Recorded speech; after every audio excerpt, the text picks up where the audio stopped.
What's going on, Tamer? It's your boys, the host of DigiPod, the digital podcast, the one, the greatest podcast in the world. Don't ever forget that. I haven't said it in a while. We gotta make sure people remember this, right, Gino? That's right. Listen, for the best in North America, by far. The best in the world, I don't even think. Also, yes. I don't even think there's any competition when it comes to North America. At least the only competition is across the pond. Right. How you doing, Lewis? Doing good. I'm glad that we're the best in the world, Mr. Worldwide. We got Dan, we got Gino.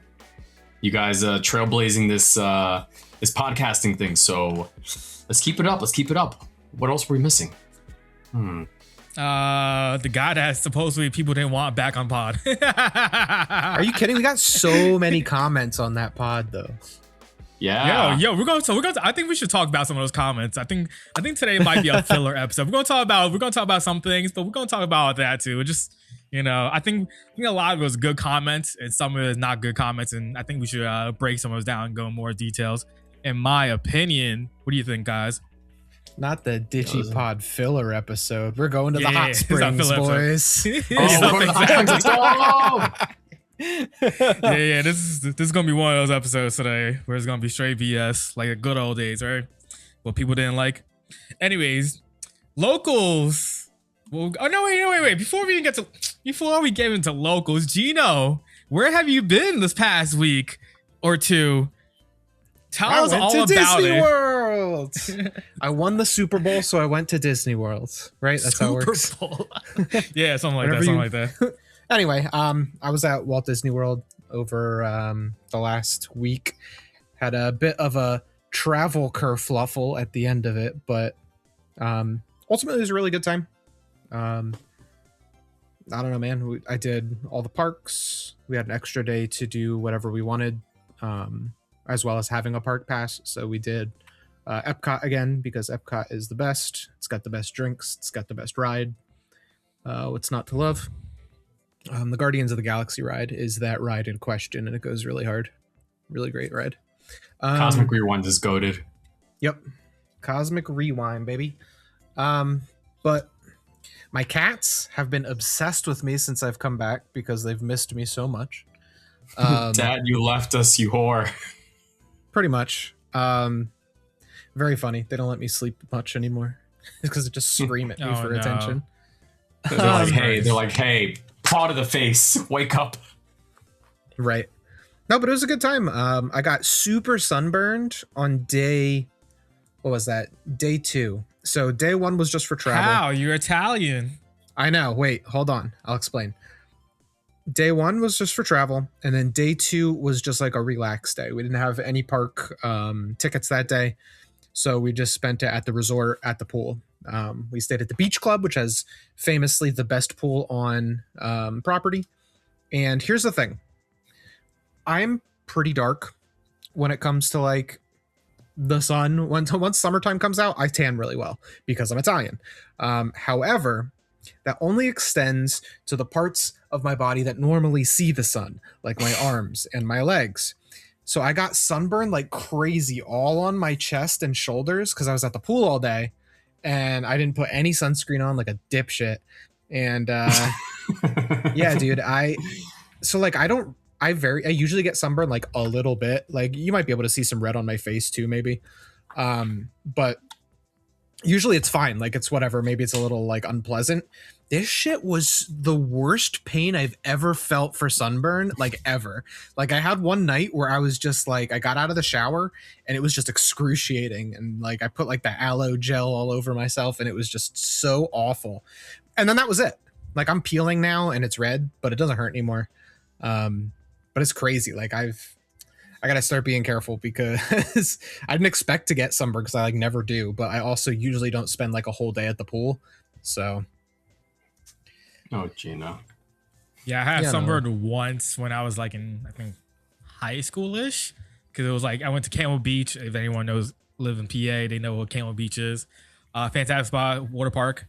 And sun, 9-degree weather, no clouds, no nothing. Got home. I remember getting having sunburn on my shoulder as well. And I was like, damn, this is what white people feel like every year this happens. Like, god damn, sucks. You know? It do.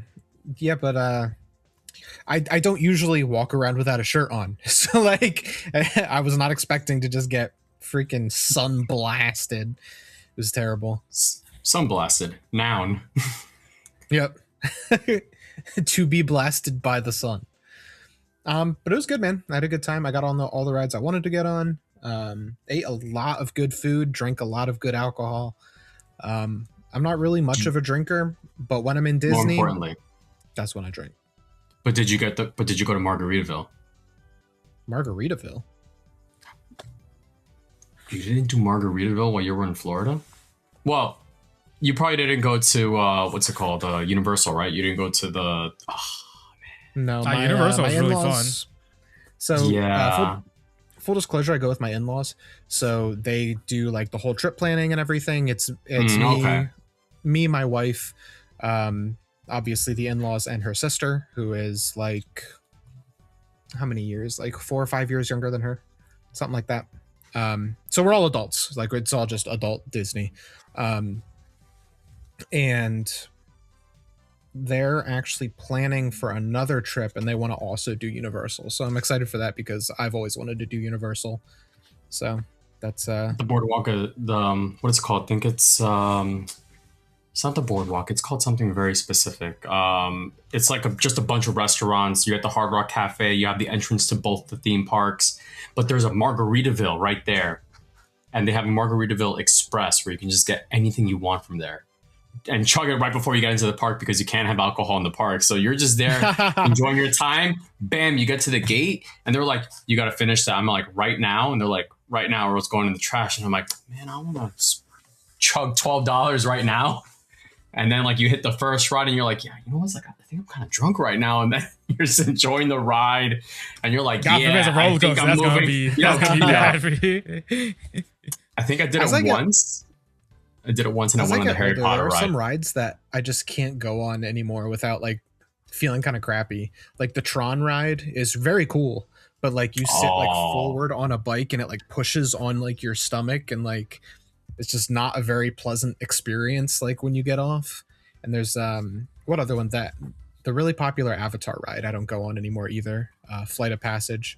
It's kind of like it's one of those ones where you sit on a thing, but then like the screen is in front of you and it's like sort of 3D ish. And it just it fucks me up. So like I don't It used like to be going the on that bird one. thing. It used to be the bird thing before, right? I don't know what it was before. I don't know what was in Avatar Land, Pandora before Pandora.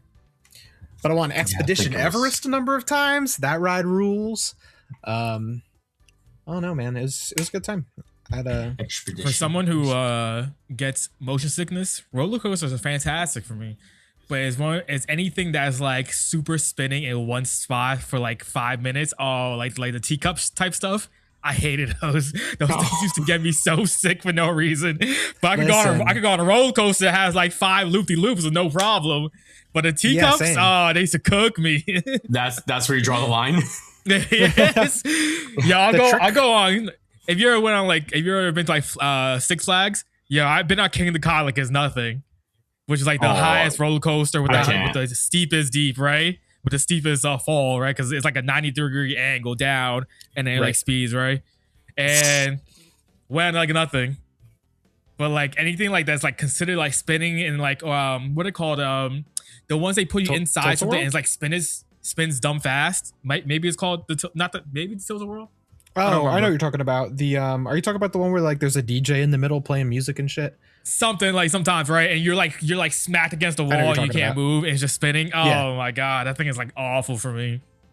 The trick for those rides is you have to look straight ahead. If you like look to your left and right, it like really starts to mess with you. Yeah. There's a ride. Or close your eyes the whole time. There's a ride in Disney called Mission Space, and they actually had to make 2 different intensities of it because someone died on the ride, as I recall. But if I'm not you would mistaken, think Disney would be closed because someone died. All right, Disney. But basically, right, so good we die. Right, it's supposed to be like astronaut training sort of thing, right? And they do it the same way astronauts do actually train with centrifugal force. You know, you're strapped in and it just spins you real fast to give the intention, the not what's the word? It's like emulating the G-force, like pushing you down into your seat, as if you were like going straight up, right? But really, you're just spinning around really fast. So if you look left or right at all during that ride, you're just like get really sick really fast. So I don't really like that ride. I don't go on that one anymore either. Lewis, you fact checking me? Did someone really die on Mission Space? No, I was trying to look up which Mission Space was because I'm not sure if I actually did that one when I was in Disney. It's in Epcot. I wouldn't recommend it. Because I only go to Epcot for like the I only go for the After Dark events when I go to Disney. Only because like it's just so much better. Like you're going at night, there's less people in the park, and yeah, you get to just enjoy the park. It's like infinite fast pass. You get drinks, you get ice cream, popcorn, little snacks, water, and then you just get to skip the line every single time. And when it goes to Epcot, the amount of times I go on the Guardians of the Galaxy ride is amazing. I do it, I think, like 4 or 5 times in the night. Yeah, and it's great. That ride rules. We had after hours for Magic Kingdom. So we ended up staying at Magic Kingdom until like 12:30. It was actually pretty cool to like see the park lit up and like go on the People Mover and go around and see like all the just like what the park looks like after dark is pretty cool. And it was the best time for Digimon Up to come out because I was standing in lines all day long every day. So I was true. Time to hop on Digimon Up. If you guys are in NA server 9 or 11, there is a DGU camp that you can join. Dan's on 9. I'm on 11. I'm on 9. The main one is 9. Yeah, for sure. We got the heavy hitters. We got the heavy hitters in 9. We got people that sitting like 2 mil power. I'm just like, dog, y'all wilding on this shit. Like I'm doing pretty well myself. I'm like 1.7 mil. But like shout out to GT Game and AK Lance. That man's hit 2 mil. And I'm just like, dude, that man you told are me, putting you this game. you get 6 to 8 hours of gameplay a day out of this game. And I'm like, brother, you are not catching me playing this for 6 to 8 hours a day. Are you kidding me? What are you talking about? You should be playing this game 6 to 8 hours. I probably get like 6 hours only because like I'm working at a desk, so I just put it aside. Sure. Like, let me finish this and then like go on. But like for me to actively like pay attention and like to like sit down and just play that for 6 to 8 hours, I don't know about that one, Chief. Like I think the best thing you do is legit idle it and you just do it overnight if you want to get your boost. For anyone who's playing it, like throw that shit on overnight and leave it on. You get pretty far in the game. Spice up doing that. For sure. That game plays itself literally. That's what it is. It's an idle game. Whoa, time out. You're telling me that this idle game does it all? It does it all. It plays itself. But it's cool for anyone who's interested in like if anyone likes like basic ass VPET style, because that's what it is. Like a super basic VPET where you get to raise your Digimon, you get to feed it, you get to build your crops, you build meat. You battle on its own, you watch it battle. That's what meat is in the game, right? Like that's what the crops are for Digimon. Is the meat, right? You level them up. He's showing it right there. If you can see it, you can gamble in real time. Yeah, you get some gacha. Yeah. You see the battling system happening. There's PvP, there's PvE. For anyone who's interested in that type of thing, like there's a lot of things you could do for sure. Like especially like day 1, it didn't feel like there was much going on. But once they unlocked the stuff, and then we still waiting for day 12 to happen to unlock something else. So like there's a lot of things to do. To get the crest. The crest. And once you hit a point, there's definitely a bit of a grind. It's definitely meant to be played over time, not just like you burning through the game in 2 days, calling it a day. Right. And it seemed like they're gonna be consistently adding stuff to it. So they already have a new banner coming up with Aegyo Kusmon and Inori plus Aegiomon as a tamer buddies, and then Aegyo Chus as the SP dude. And then you could get what was it, Danny Cannon gear as well. Yeah, I saw that. That's pretty cool. The Digi sprites are really awesome looking. Like if anyone likes that type of style art, it's fantastic in my opinion. For sure. And I'm sure, like I know there's people who are like, "Where's Beelzemon? Where's Ipmon? Where's probably a Goonimon and like other main characters. I'm sure they're gonna come eventually. I doubt they're just gonna For limit sure.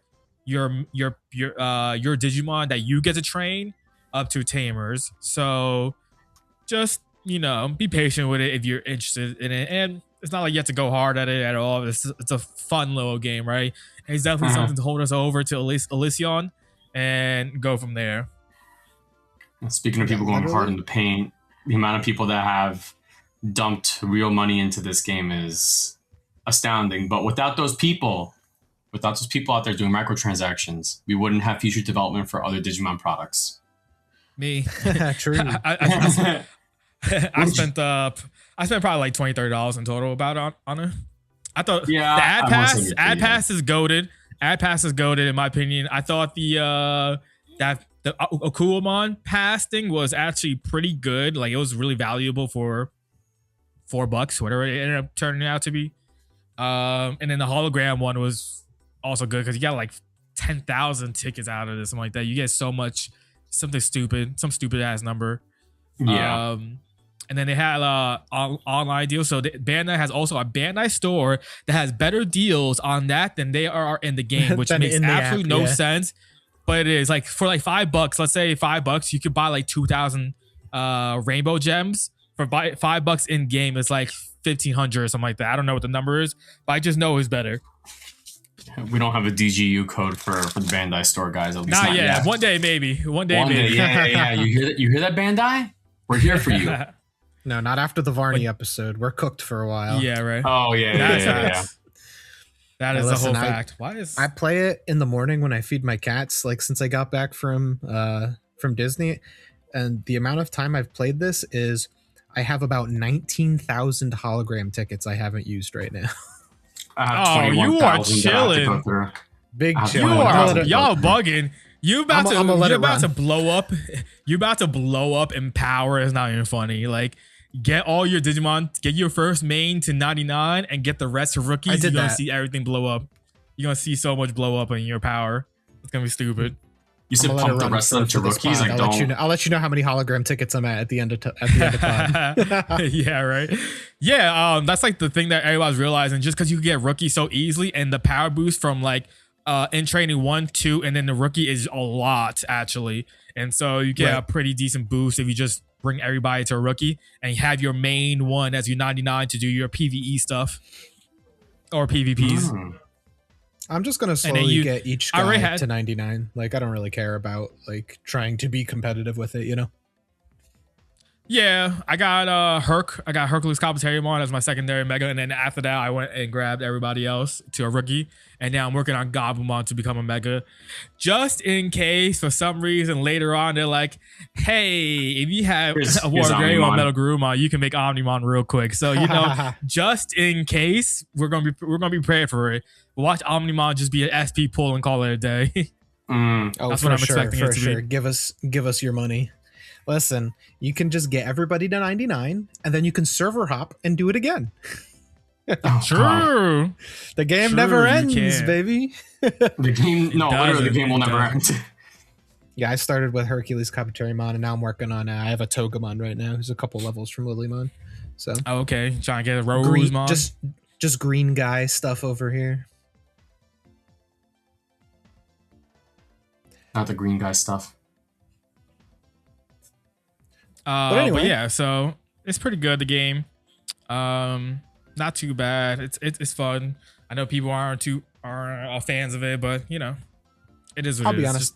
I don't care for it. I'm just not an idle gacha game guy. Like, I played it so much because I had so much downtime at Disney, and now it's like I don't really care too much about it. Like, most of the time, there are other things that I would rather be doing: playing games, reading books, like doing actual things. So like reading games about books. Reading books about games. They still make those guide books. Listen, since this is filler episode, I'm gonna tell you about what I did today. There's this bookstore 2 blocks from my house, and I've been trying to go to this bookstore. It's like old, like used, they say used and rare books. I've been trying to go to this place for like months, maybe even like more than that. And every time I go, they're closed because their hours are 10 a.m. to 5 p.m. And like when I work, Okay. I work like It's not too I bad. work like 8 to 4. By the time I get out of work and the time I get home, it's like almost 4:30, and it's like I don't want to be the guy who like goes in here and I'm trying to rush around like when I want to just You're on vacation. enjoy the bookstore. No, I am now, yes, but I'm saying when I work, like I couldn't find a time. Then several times over the summer, I've been trying to go, and it always happens to be because they're closed like 3 days out of the week, and then they're just closed randomly. In 2 days, they go on vacation for another week, and they'll be closed again. And I'm like, damn, I almost missed it again. But I got there. I got some cool books. I got 50 hikes in Eastern Pennsylvania. Pretty dope. I got like a bunch of like local books. So pretty cheap. Pretty cool. And Gino, you're adorable. Thank I you. love that. With the adorable thank you on that one. Thank you. Oh man. Anyways, locals time. We've all had locals at this point in our lives. Lewis The way you below said that. us or to the right. Yeah, I know, right? He had a case tournament that he had. If you want to snap. talk about that, That's right. you know. For me, mine will be pretty quick because I played the same deck. I played Machine Empire, and I went 3-0. I won, and I played against. So cool. I know, right? I played against. The winners go round first, so one. Lewis can go after me. yeah. Literally. Yo. Anyways, round one, I played against CS Mastamon. I was like, okay, we're bringing this back. Or sure. He did absolutely nothing. That's basically what happened. Wow. And I won. Was that Dragon Pike? Uh-huh. Oh god. And then game 2, he bricked hard, I think it was. And I'm just like, just chilling, doing whatever, building, and then I just go OTK. That was basically what that was. Round 2, I played against SW. Fun day. Game 1 That's cool. was a grind. When they see their pieces, and I have also my pieces, it can be a very grindy match, especially because they have Susano at any time, basically. If they have the necessary resources and trash, Susano's a thing. And there was a play where I got greedy with it. He swings. I already have a machine Dramon on board, and I think high Andromon with another 5. I was like, yo, we were just messing around at this point, talking shit, and I was like, you don't want to do this. He was like, do it, I dare you. I'm like, all right, bet. I'm gonna drop the second ace on you, double Digimon protection. He was like, I bet. And he goes Susano. I was like, fuck, I should have done it. I So should now have put the it'll be- third one down. I should have put the second. I should have put the second one down. Here's 8 So that ended up memory. being Yep. Here's 8 free memory, and then he swings, does whatever, right? Passes turn. Because he would have put me at 7. I ended up giving him +1 because I had 8 memory that I gave him.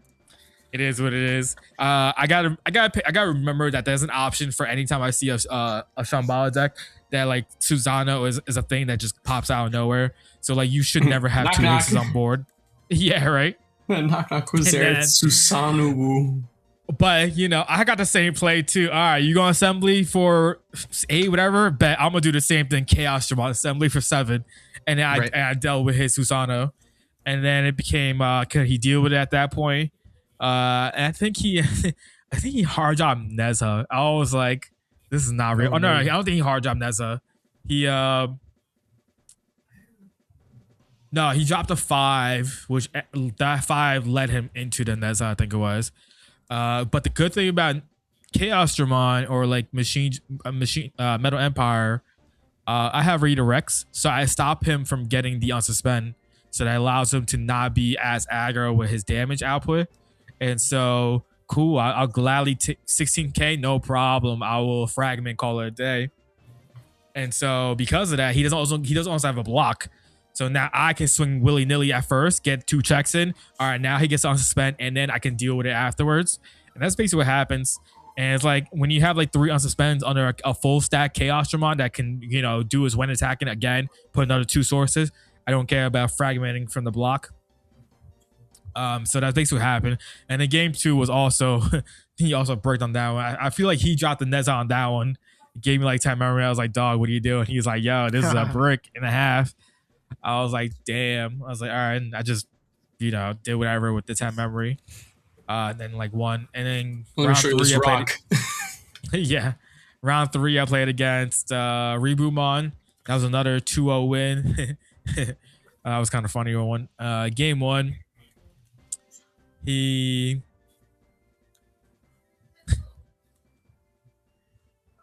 What did he do? Who was it? I'm trying to think because it was there's certain things I can't say in the pod, so I'm not gonna say that part. But I'm just gonna talk about the game. Oh my god! So, I know exactly what you said. Yeah. And so, okay. Game 1 was that. All right. So game 1, I put him down to like. Which game did he crash out on? That's what I need to know. It was after game 2. After game 2. Okay. So game 1, I couldn't kill him, so I put him down to 1 security, I think it was, and I have a nice board of like a high Andro, Machindra. I think it was like Andro plus a something else. I don't remember what it was, but it's so funny because he does something. He goes, all right, there's a chance of ace. So he stuns Andromon with the ability. One of the Digimon has ability. I think it's like the dog dude that can like tell Digimon you can't use Evo effects or something like that. Yeah, Shotmon does that. And maybe Logomon. Yeah. So he stuns my high Andrew who has blocker or something like that. He stops something else, and then the Andromon can't use on Evo effects. I'm like, all right, no problem. There's a Guardramon chilling. He doesn't worry about the Guardramon. He goes, all right, I think there's nothing to worry about. The Guardramon doesn't matter to me. I'm like, all right, cool. Say no more swings. You're like, it doesn't matter? I'm like, are you sure? Is that all your when attacking effects? There's no other effects happening? He's like, yeah, all right, cool. I'm gonna activate Andromon's counter effect. He's like, what the F is that? And then I'm like, I get to Evo one of my other Digimon. And so nice. I go Evo into Megadramon, Digivolve your guy. And then I block with Megadramon because he's the one that can block, and kills him and kills the stack he had. And he was like, oh, auto scoops. Like he doesn't like I don't even think he did the Digivolve yet. I just told him like Digivolve. He's just like, yeah, scoop it up. All right, cool. Like, you got it. Game 2 happens. He goes. Game 2, he does. I make another nice board. This one I like high roll really badly. Really good, I should say. So I go Andromon, I hit a Guardramon or Thundermon. Cool, I Evo to High Andro. High Andro hits an Andro. Andro hits another Guardro. Those two DNAs are like a Megadramon, and I'm like chilling with like a nice ass board, right? And so he goes, he hits security. He hits security, and then drops ME. Metal Empire comes out, play Megadramon. I Digivolve, I pop something, I Digivolve something, and then pop another thing. Not like this. And then he goes, okay. He somehow, I don't know what happens, but he somehow gets back to Rebootmon. And then he goes, swings Rebootmon. I was like, no other effects? He was like, no, all right, cool. We're gonna go blast Digivolve into Digimon, Digivolve 3. How is this reboot not like, immune? I don't remember what it was. It was just funny as hell. I don't. Maybe he didn't get to reboot. Maybe that's what it was. I just remember there's a reboot somehow he got to reboot. What is it? You link and then you get immunity or something like that. Yeah, when you link or unsuspend, you get an immunity. I don't remember. Something happened, and I was just like, Machinedramon, Digivolve, and he was like, oh yeah. I was like, okay. And then like the next turn, I ended up winning with a Chaos Dramon, something like that. It was just so funny. It was just such a funny match because prior to that, he was so cool, man. He was just saying like, yeah, I get to play dead. I'm gonna lose. I was just like, okay, like I guess we'll see what happens.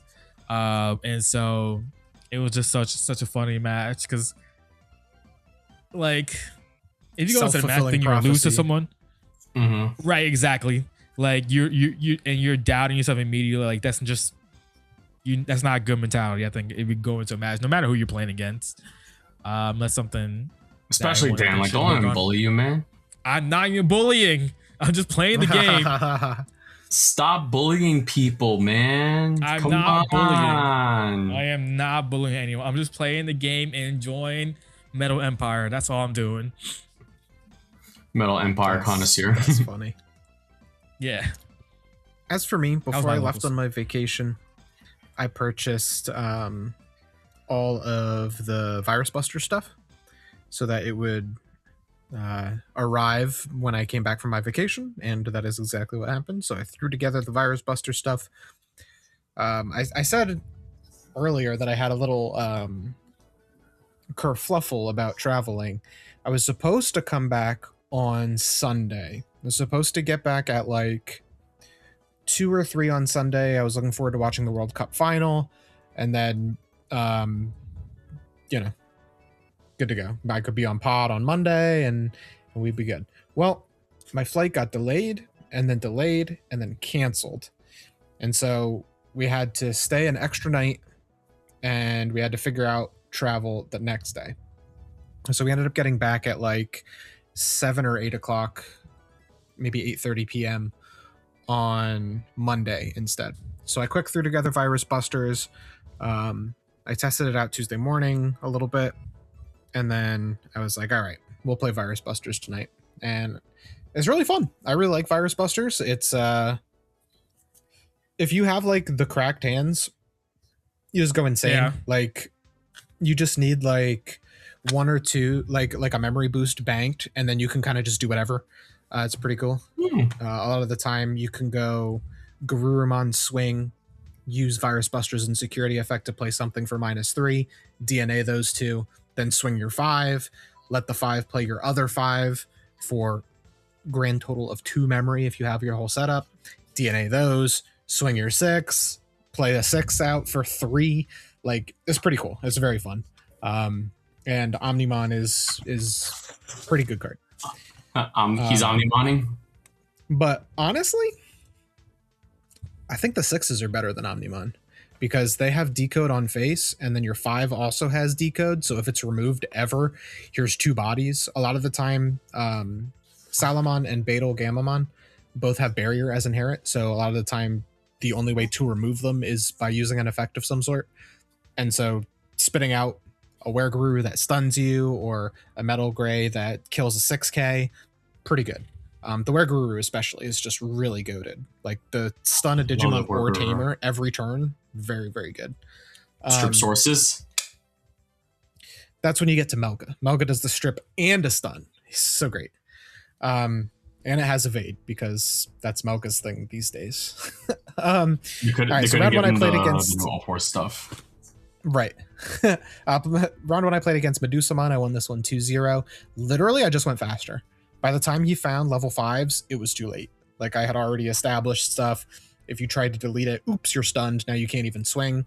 But a lot of the time, my plays were so efficient that I'm like, oh, cool. He's like not raising. He's not doing anything. That means I don't have to do anything. And I can just dig, search, whatever. So I just went faster. And the one time he pushed out with a 4 and didn't end on a 5, I immediately removed it. And I removed it with Melga, which is ideal because Melga will strip and then bottom deck. So his Dimetramon is not in trash for him to use the warp effect, which was I was going for with that. So yeah, pretty easy 2-0, honestly. And then round 2, I played against Gamamon. Much of the same. If you don't have Digimon protection against this deck, you're kind of in trouble. My build doesn't run the Seriousmon Planet Punch at all. I'm just running Melga, Wargray, and Omnimon.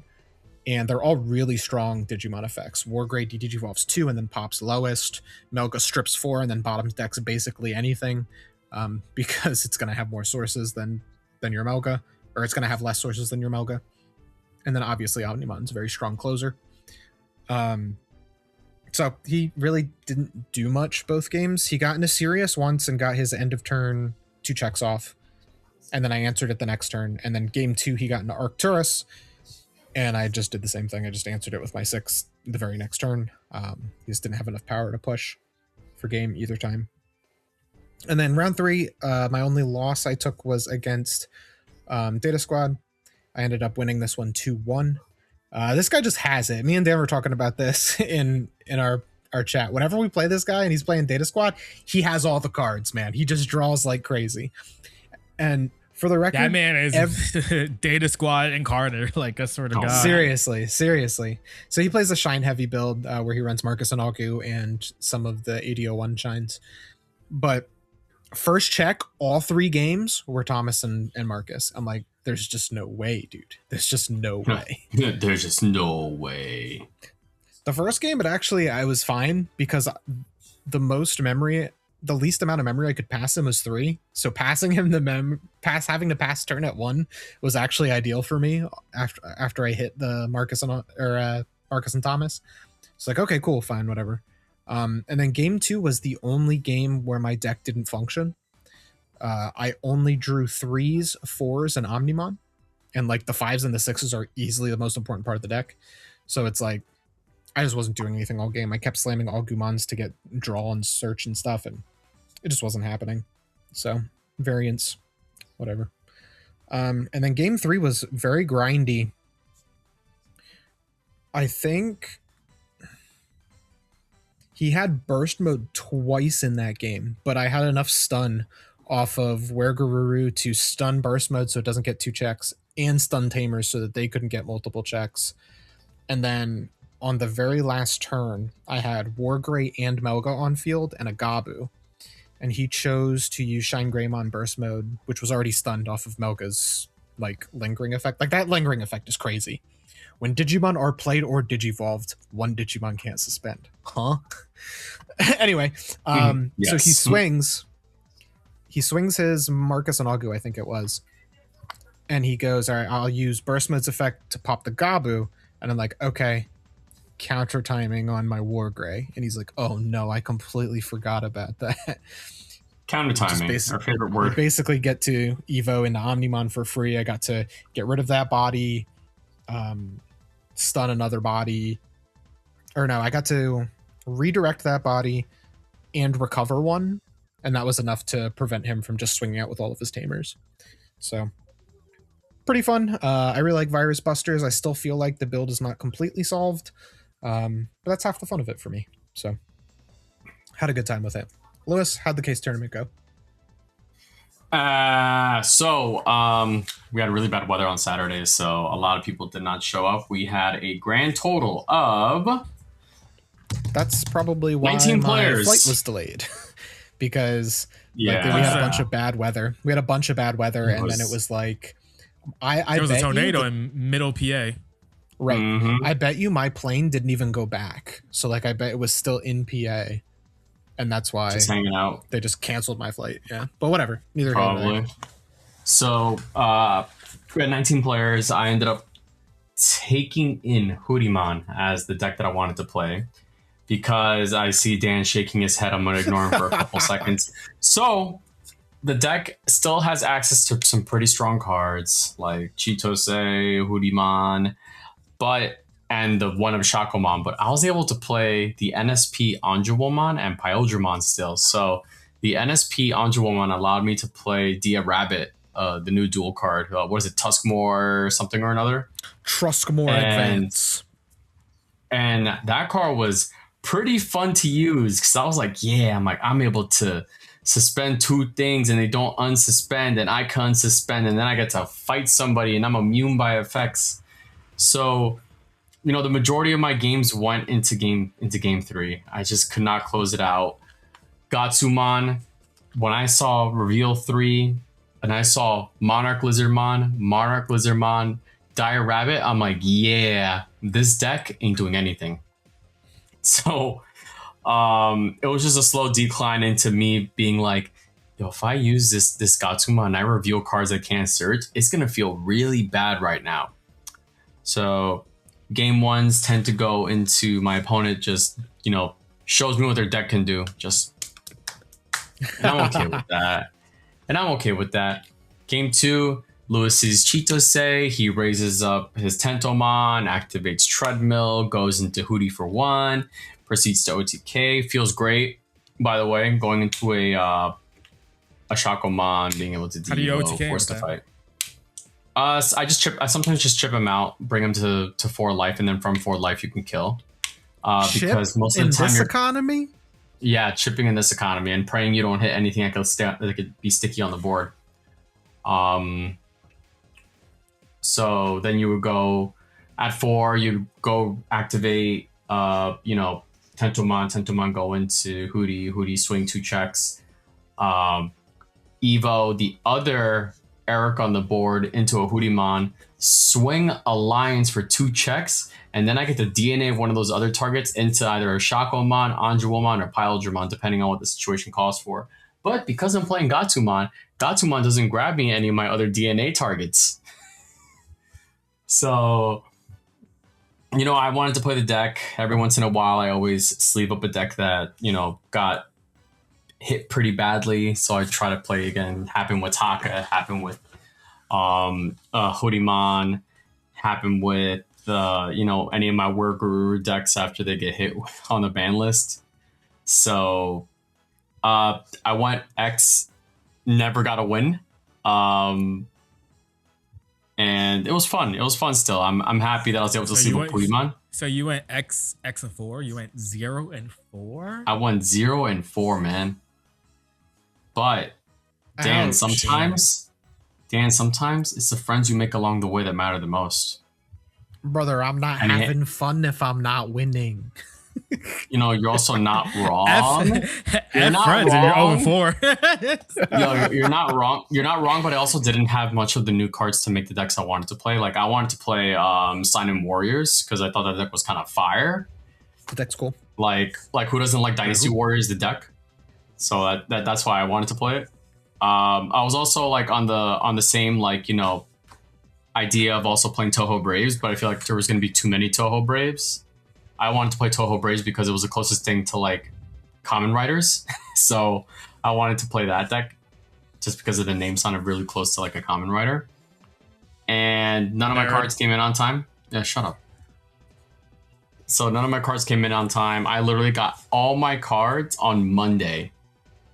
And I'm like, yeah, this is exactly where I wanted to see you guys. Hate when that happens. Not in person. And then I was also kind of messing around with like the War Gray Nezha OTK deck. Oh, yeah. I remember seeing that. That deck is pretty funny. Swing, Collision, Metal Greymon from starter deck 1, Game Back 3, Pierce. Oh, you took damage at 2 checks. Let me unsuspend. Swing, block again. 2 more checks. Oh, I don't got to unsuspend. Oh, that's good. You know what I get to do? I get to protoform into Omnimon X Antibody and then just swing for game at the end. Oh, I only took you down to whatever 0 life. Cool. I'm just gonna play. You just do it to save the memory. So if you have 2, you only need X Antibody for we don't protoform say. You just go X Antibody and do the same thing. No, I mean I'm in protoform. I didn't mean. When I think X Antibody. Go ahead. Sorry, because you don't go. Like when I think X Antibody, I think about Protoform because Protoform is cooler. I get the Evo for 1 less, and then if I have 2 extra memory on my side and I don't kill my opponent, I go, that's cool. Hard play Nezhamon, engage. I'm gonna be $100 with you. Just play Secret War Greymon OTK. Like, I want to, but do I do that and hate myself? The answer is yes, 99% of the time. That's gonna be the next thing until I decide to hit that deck. Listen, if you're playing way out of archetype things, you gotta put Shoto in your Hoodie deck. That way you can vortex for game with your DR bit. Yeah. I think Dan was asking about what's the Warguru thing. Mad Dog? No, you said you a deck ahead. What, you gonna play the Mad Dog loop? That's what Gino said I should play if I want to play a deck that essentially does the same thing but nothing at the same time. Most overhyped thing I ever heard in my life. That deck. My God. I mean, Hey, I guess how many it got one tops? top, right? Guess. I don't even think it got a top. I thought I got one. Maybe I'm misremembering. I don't I see. sure don't see one. I'm looking at Honestly, attack. You know I'm what? looking at I attack saw it right now. on, I see nothing. I saw it nothing on attack. Digimon Meta, so not like it didn't top a major event, obviously. Yeah, nah. The most overhyped thing I ever heard people complain about. People will complain about anything. True. Mhm. Breathing, But, complain. But that was our I guess local / case event. Unfortunately, poor Lewis. Maybe he just needs us. You know, he needs us to be there for him to play better, have his So confidence emotionally up. support me. Emotionally support me. Exactly. Emotional support. I didn't have my emotional support Gino there. So I didn't Exactly. go that time, because I yeah. was at Disney, and because I didn't go, that means I couldn't drive Dan. So Dan didn't go. No, First Dan off, didn't go. I had a guaranteed ride. The weather was like, they were like, nah, we can't drive. We don't want to drive in the rain. So that's what happened. Here's the issue. For anyone who knows or doesn't know, my car is in a very funny situation where I can Funny's just not what randomly I'd describe drive. It is funny to talk about. Doesn't mean if it happens in that moment.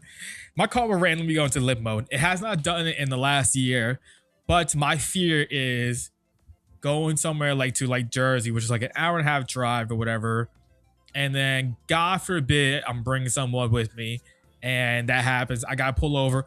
Normally what happens is I pull over, I turn it off, turn it on, it's back to normal. It's a weird sensor issue that sometimes happens or whatever. But what if it doesn't?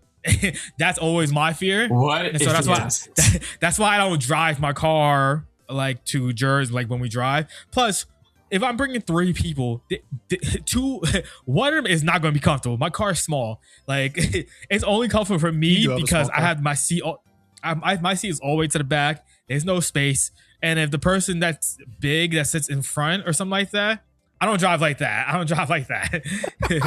But like if someone were to like, if it's like you, if it's Gino, me, and Varney, Gino's gonna be the most uncomfortable person in the trip because no way we're gonna fit Varney in the back. You know what I'm saying? Put Like, Varney in the back. I sit shotgun. yo, his legs are going to be like in pretzels. Like, you know, That sounds like a Varney problem. All right. You gotta lay him down sideways. You gotta lay him down Yeah, sideways right. on the floor. There is no floor for him to fit This in. pod at that is point. not brought to you by Mazda. It is not. If I had a big Mazda like my aunt, that's a different story. That car has space galore, you know. But I have a small Mazda 3 that's only meant for me, myself, and I. So it's not really meant to be bringing other people.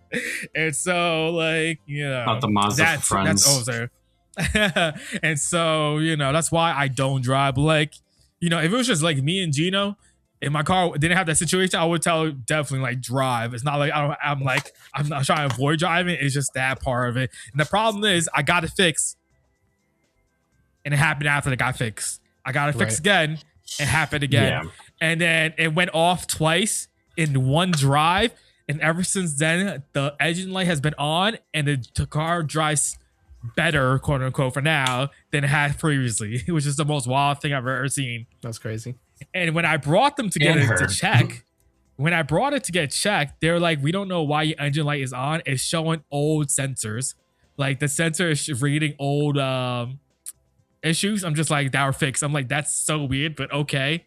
But ever since then, it hasn't done it. So, you know, it is what it is for now. But there's a chance, and that's what I worry about. Sure. We don't need that one time when we had Ian driving us and his battery died. That's crazy. That was such a wild one too.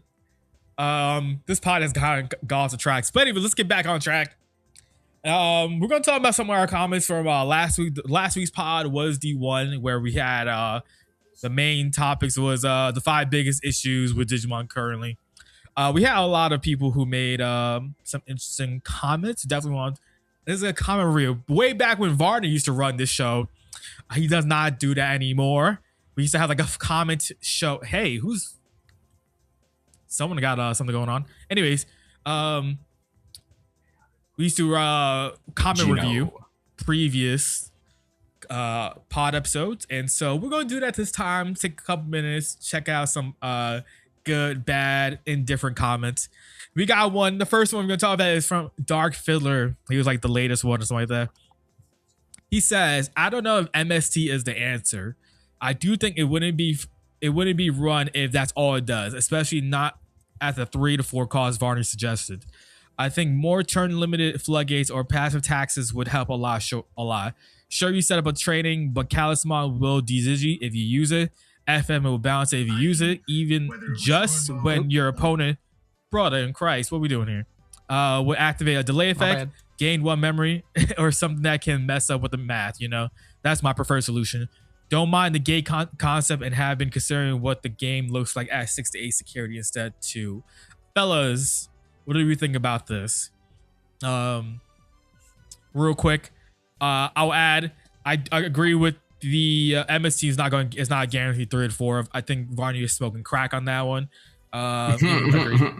Like we talked about it back. We talked about it. Our differences on that too. On the last pod, you can check it out if you haven't seen it or don't remember. But I felt it was not guaranteed a 3 to 4 or a 4 of the way it may seem like. And at 3 to 4 cost does seem like a lot if that's all it does. I still think that the game still needs something like that. But I don't know what the balance will be. Maybe it should be a 2 drop and that's all it does. I think even at 2 drop is not a guaranteed 3 to 4 of for that to fill in your space. I think certain decks will. I think the more control heavy ass decks, like, you know, Dark Master style deck would definitely do it. Or Secon heavy if people decide to run Secon, which is not really a thing in today's game. But, you know, like a Dark Master style deck would. And a faster deck, maybe a 2 of max or something like that. What do y'all think about what Dark Fiddler mentioned? There was another comment on here. I'm trying to find it. Who said, "Yeah, I'm getting there. I'm getting there. I'm going through." Okay. But I like what they said. Where it needs to do more than just kill an option. Like if it's a 3 or 4 cost, that's also like draw 2, like on top of it or something like that, right? Or like what if it was like 4 cost, draw 2, delay kill an option, or delay kill or kill an option then delay draw 2 or something. You know what I mean? Something so that it's not just, you know, sitting in your hand waiting for you to use it that you might not ever use or whatever. You think it should be tied to if it kills something, draw 2, or it should also have a secondary utility piece to it, like already built into the card? It needs to do something more than just kill a delay option. Is basically what it comes down to. Especially if you're at a higher number, like 3 to 4 does seem like a lot for something like that. For especially today's game. So I don't know. I would only say that even if it's at 2, if that's all it does, you're allowed to play on your opponent's turn. And then we're getting to the point of like hand trap style effects, and I don't know if they're going to do that. Different card category at that point. Yeah. So that's something that could be possibly a thing, but you're giving your opponent 2 to 4 memory. And I think that's fair. If Digimon were to ever bring hand traps, I think it'll be fair if there's a cost attached to it. Like, you know, they play a training, you're allowed to activate this if they play a training or something like that. You know, for two extra memory, you can pop it. I think that's something that would be fair in comparison. If they were to go that route, it can't just be like free. It has to be a cost to it. Yeah. Next comment. I see the Benjamin Wiseman. The problem with the gate idea is that it would completely kill certain decks. Any rookie rush or low end attack deck wouldn't be able to deal with that in time, concerning how easy it is to hard play level 6s currently. I think we need to encourage players to keep playing level 3s and 4s so every deck doesn't turn into Olympus spam. This was according to, I think, Varney's idea with the gate, and it has to be like 20k worth of damage to try to get through it. Right. What do y'all think about that one? I think that's silly. A lot of these rush decks are doing alliance at big number anyway.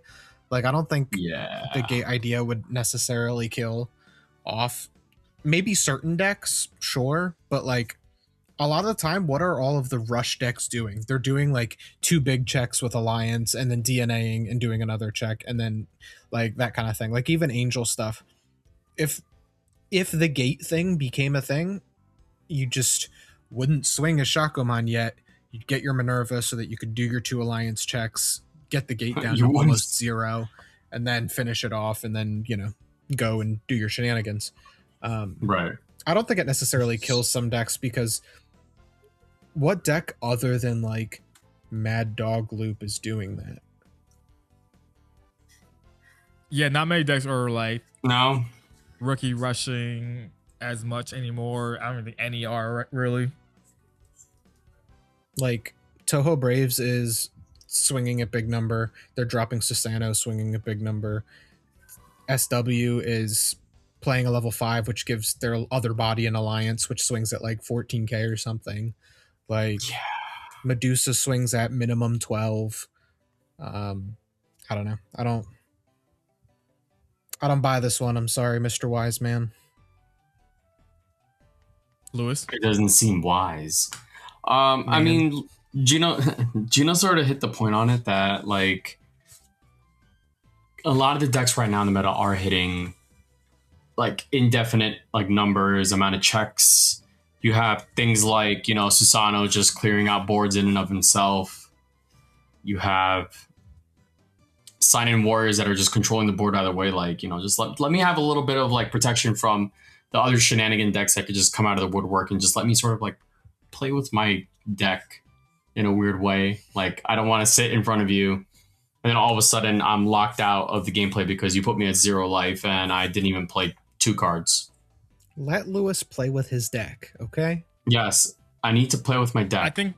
I think also the issue with the gate is like there's certain decks that having a gate kind of like messes up their own strategy too. Like Bees, for example, would not be able to play the way they normally play because of that, and that would be weird, I would assume. Like, it's just a weird concept. I'm not sure. Like, I think the idea of it's fine. I just don't think it was like something that. I think there's some fundamental things that need to get fixed in the idea of what a gate would do for Digimon per se. I agree. Yeah, but it is just an idea though. Yeah, some cool things. Someone said Gino Bandai rep is the best. Like, Gino, you gotta be a Bandai rep, dog. Someone said, that was a funny bit. Yeah, I missed these type of interactions on the pod. Great episode, guys. Yeah, I mean, sure. A lot of people. Shout out to a lot of people love that Varney came back for it. Just like us, we miss having Varney on here because it was always fun to have him on pod. I even told him that people would, you know, love him, to be honest. Whether he comes back a little more often than he has previously, that's to be seen. I don't know, but I love that y'all loved him coming back. There was some mixed reactions in the comment section, but for the majority, people love them, and that's always a plus, right? Yeah, someone say who that. We gotta get the big DG. We gotta get Mike on. Yeah, someone hit up Adrian. Get the big pod. If Adrian, oh man, that's gonna be hard to get him back. Someone said the game is beyond cooked to point of no return. Only way they can fix it is by hard resetting the game and start over from the beginning. Keep the basics such as the resource system, life mechanics, and core effects, similar to how they reset Dragon Ball Masters into Dragon Ball Fusion World. I think that's completely false, dog. Don't think the game is beyond cooked like that. I think the game is in a great spot. I think to me, sounds like to me you are someone who is a what we call like Digiboomer who only loves like OG Digimon, but like Digimon got to the point where it's a lot LKM format. It's a lot faster. The game is better for that because you got resources that allow you to search your deck way more often. Like, you got things that do things. It's just a lot more interaction and non-interaction, if you want to think about like that as well. In the game, I think the game's in a good spot. I agree. There's just the some game is tweaks not beyond cooked. There's some there's some tweaks that needs to be done. I don't think those things can get fixed, but it is what it is. Let's see. It's kind of crazy though. I agree. Vakita vibes. In a world where the game is maybe 2 to 3 turns slower, I can see for more generic decks, not higher tier stuff running anywhere between 2 to 3 mystical space typhoons. On average, though, I think the more competitive higher end decks kind of do their stuff in a way that's so efficient that you won't get the value of those option hate cards in a reasonable manner. I do like the idea of a game where you get boons if your opponent hits or breaks it to help slow down the game and give the player on the back foot a chance to get a comeback as opposed to just getting washed. It's needs some time getting workshop, but it's an interesting concept. If you're getting washed even with a gate, it doesn't matter. You're getting washed. I don't think it matters. Sure, it will stop you from dying or turn slower. I just think you're still gonna get washed regardless. You have a comeback mechanic. It's called scrambles. Like there's a lot of ways of a comeback mechanic. Shambhala has their own. It's called Suzanomon, right? Like there's a lot of things you could do. One hell of a comeback. Yo, literally. Yeah. What you want on the board? -16. Yeah, got you. Don't worry. Yeah. Let's see what else we got here. Oh, we got a whole essay on this one. As much as I want to read it, I don't want to read it. Which one? Paraphrase. Green Hill Mario. Give me a second.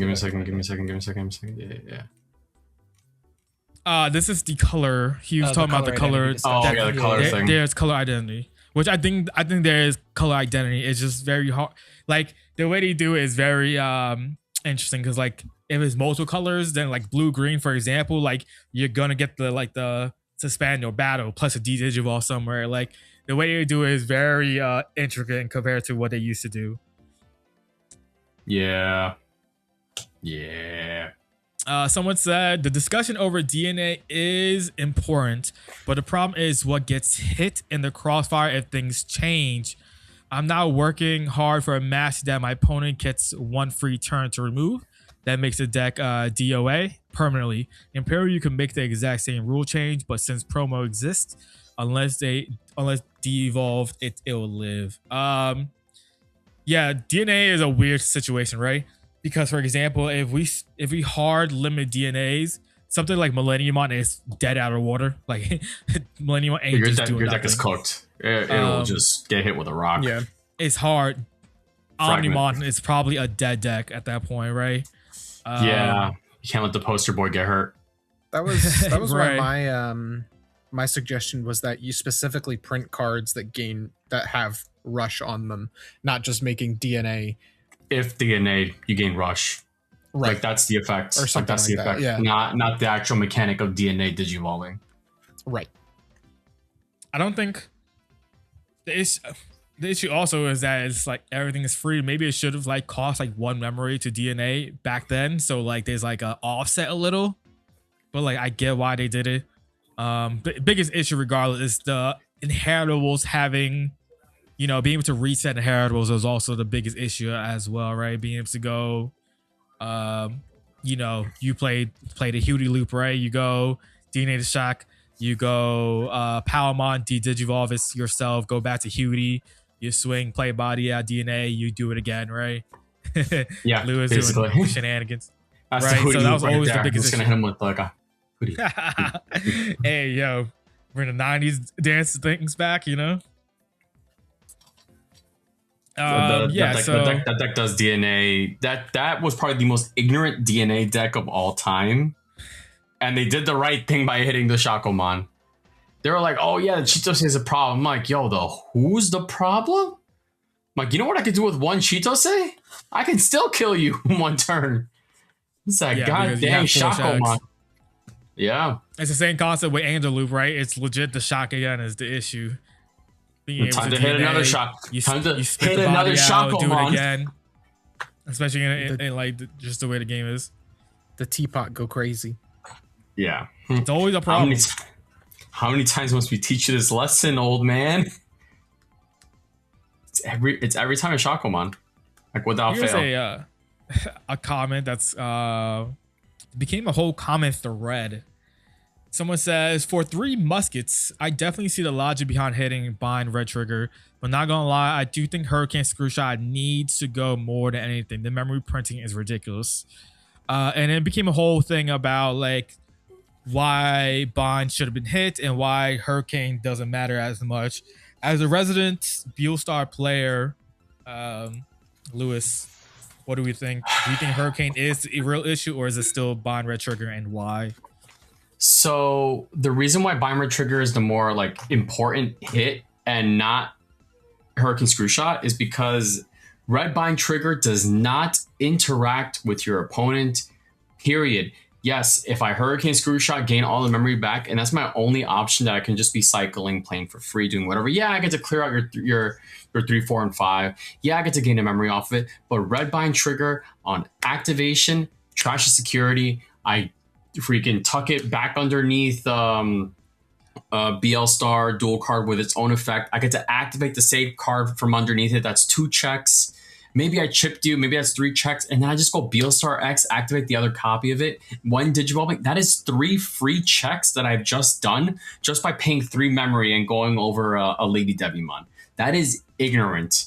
You do the exact same thing with a Hurricane Screwshot. Guess what? Yeah, I get to keep my turn, but my opponent probably has a higher chance of cracking back even harder with that if I don't have red bind trigger. Like red bind trigger is the ignorant card. And guess what I stop you from doing? I stop you from using your security effects. Not everybody's playing Revelation of Light that says, oh, when this card is trashed from security, you get to activate X, Y, and Z thing. Okay, great. If you're playing that in your Angel deck, man, you're 5 steps ahead and you deserve to smoke my boots. But you telling me that red bind trigger isn't the problem? That's a problem. You're too damaged from saying that printing free memory is an actual problem. Yeah, printing free memory is a problem, but it's not all that 3 Musketeer needs to do. 3 Musketeer needs to see 2 to 3 red bind triggers and full combo, and it's already game over. Like, that's it. My man has been tumbled mond one too many times. It's like, yeah, exactly. 1 extra memory is too much. No, what did you do to me? It's still my turn. It's When it comes to the Beelstar players that I've played against and beaten are because they didn't find their bind red trigger. Like, I feel like the deck is honestly pretty fair and balanced. Strong, yes, but like pretty fair without the bind red trigger. Yeah. Yeah, I was about to say, what are you going to do if they can print a bunch of memory without bind red trigger? They're not killing you. Like, you're going to do 1 check, unsuspend, go into Beelstar X, maybe get a trash, get a swing out, and probably do 3 to 4 damage. Maybe. You're not even guaranteed that, probably, depending on your setup. Sure, you can print out memory, but like, it doesn't matter when that card, bind red trigger, is the one that's just trashing for free. Sure, you probably could have gone to ruin mode because you have all this memory, but like, that deck doesn't do as much without the bind red triggers. Like, it's just facts. Like, who cares 100%. You print out memory, but you're not winning. Cool, I'm gonna clap back now because you could not win. Yeah, especially in a format where there's like de-digivolving, more prevalent. Sending you to the bottom of your deck, more prevalent. Guess what Beelstar needs? Beelstar needs to be deleted in order to even have like a thing to come back to. And there's so many decks right now that could put me in so much memory that I can't even trigger Asuna. Yeah, I get 7 memory, but unless you're over-teching your deck with Kaiser Leomons, Chimera Mons, what's it called? Things that just allow you to just, ignorantly play cards. Like, the deck does nothing. It's just a very slow TS deck with what's it called? With the ability to abuse like option cards. Ooh. Like, you want to talk about a deck that abuses option cards? Like, Security Control abused option cards, but they never had a bind red trigger. Oh, if they had bind red trigger type of card back in the day, 6 memory, trash one every single time. Oh my god, that would be instead of playing what is it called? Holy Wave for 6 to cover. Yeah, Holy Wave for 6. Nah, bind red trigger, trash security. Now I Holy Wave. I literally watch. Look at a cat giving him kisses. Anyways, she does that all the time. I literally just watched because I was commentating the case tournament for questionable plays on Saturday because I wasn't doing anything. I literally watched a dude go didn't have anything, but he knew he could probably win the next turn or two, he goes hard drop blind red trigger, trash your opponent's top security. And then the following turn he proceeded to win. Rude. I was just like, at first I was like, I'm like, what are we doing here? Why are you doing that? Okay, you gave him 6 memory. He couldn't do anything with it. What is you doing? I think it was Red Hybrid. Red Hybrid takes like 2 turns of setup sometimes. Like if you the way sets up sometimes. So he just goes like, yeah. He just goes, I think Ray's rookie, Evo's Aguni, Evo to all does his checks, sets up 2 tamers, cool passes. Next turn, because he was at 4, he ended up losing. Because he ended up using multiple blind red triggers, and then he had the early trash from there. Like, it's just a lot you could do with it. It's just too much, in my opinion. Ignorant cards are strong cards. That's why they're ignorant, because they are strong. Someone makes a point that's not what we made, which is a pretty good point. He says, you guys hit a lot of good points, but I feel you didn't address the issue of tamers as much. Tamers are basically non-interactable. Lie, but okay. Unless they are stunned, but even then, in the case of the Glow and Dawn decks, they can still do their main effects, and even when stunned. We need generic tamer removal, as the current best decks rely on them heavily, like all the TS decks running around. And in the past, some of the best decks, like say Hybrid, which is still in the meta, can just chill in the back and build up resources under tamer and just go off. Currently, the main deck in the meta I can even think of that can destroy tamers is Galactimon, but even then, it comes at a cost. I do agree. We do also need generic tamer hate as well. I wouldn't mind like an MST 4 tamers as well. Or maybe that's why MST becomes 4 calls. You either kill a tamer or option. I don't know. Oh, there we go. There we go. That's probably more better for 3 to 4 costs. You kill a tamer or option. That might be a thing. I do agree that there should be more of it, but I think they're making decks a lot more interactive with tamers now. Like, you know, VB stuns a tamer. Yes, if someone has Asuna on board, that stun doesn't do anything. No, it does not. But like, you do have decks that do pop and stuff, so there is things that you can do, just not as much. Yeah, I agree. Tamers are still less interactable than most other cards, but it's not impossible, and they're printing more and more stun a Digimon or tamer, or suspend a Digimon or tamer. So I think Bandai realizes that they're printing more powerful tamers and not printing more ways to deal with them, and so they're starting to sort of lean into that. 4 cost Asuna, not a bad card, especially with Titans coming out right around the corner. Crazy. Plutomon, save me. Brother, you're not a Titan player. Stay over there in the Beostar land. Anyways. Save me, Plutomon. Let me dump my hand and do nothing. Anyways, we got a lot of we love Varney. Varney came back. Stuff like that, which is fantastic. Someone said, missed that intro, fellas. Oh well, yeah. That was a one-time intro, dog. You're stuck with me. Let's see.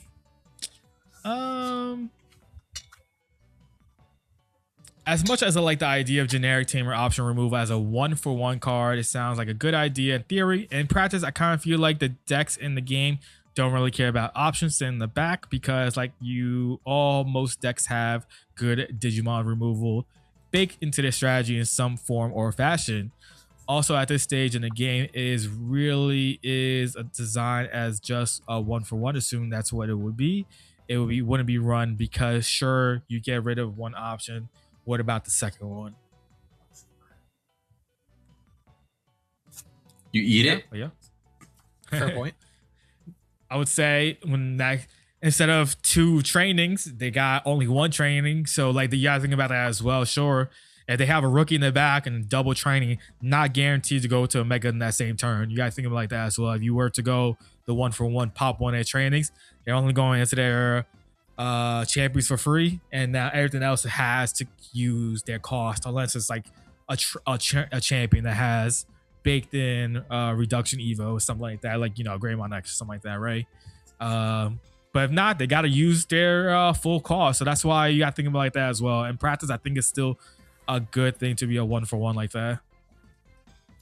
Yeah. My favorite comment is Go how ahead. Lewis was talking about the trees, and the guy goes, "Global digital Oh, empire. yeah. Don't call me an arborist, but I think what you're describing is a tree limb. A tree limb was in I front had because no you're like a idea branch." what you were talking about.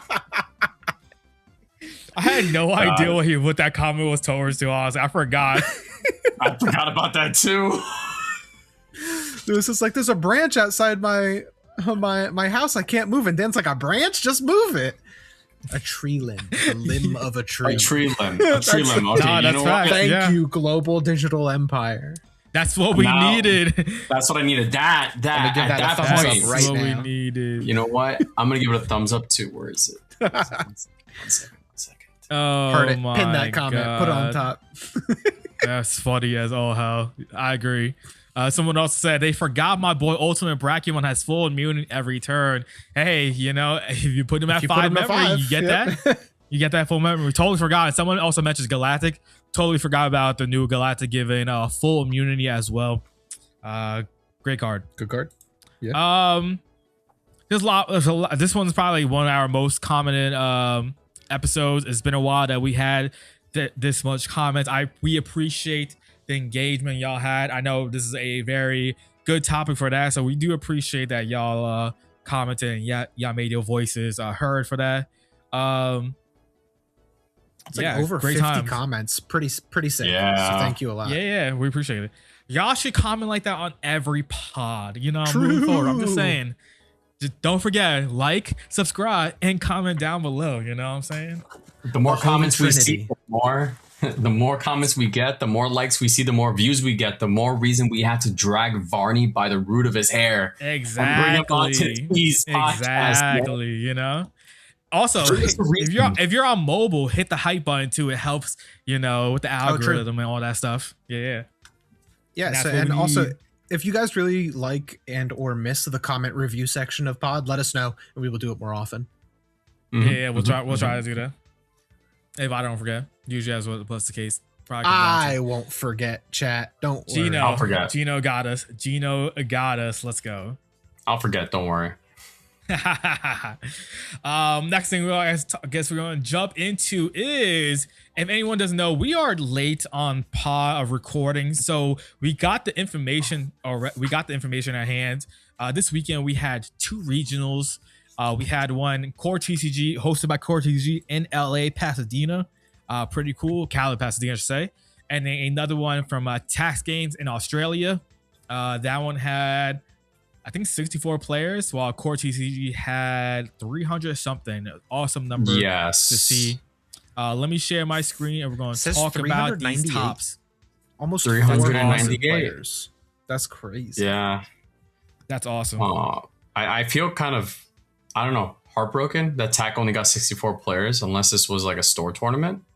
TAC, well, you gotta understand, It's Australia. Not just Australia. Australia never has like giant numbers. They never had that big number.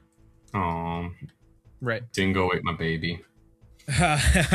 So we're gonna check out CoreTCG's top 16 first. What? Like, all right, dog. All right.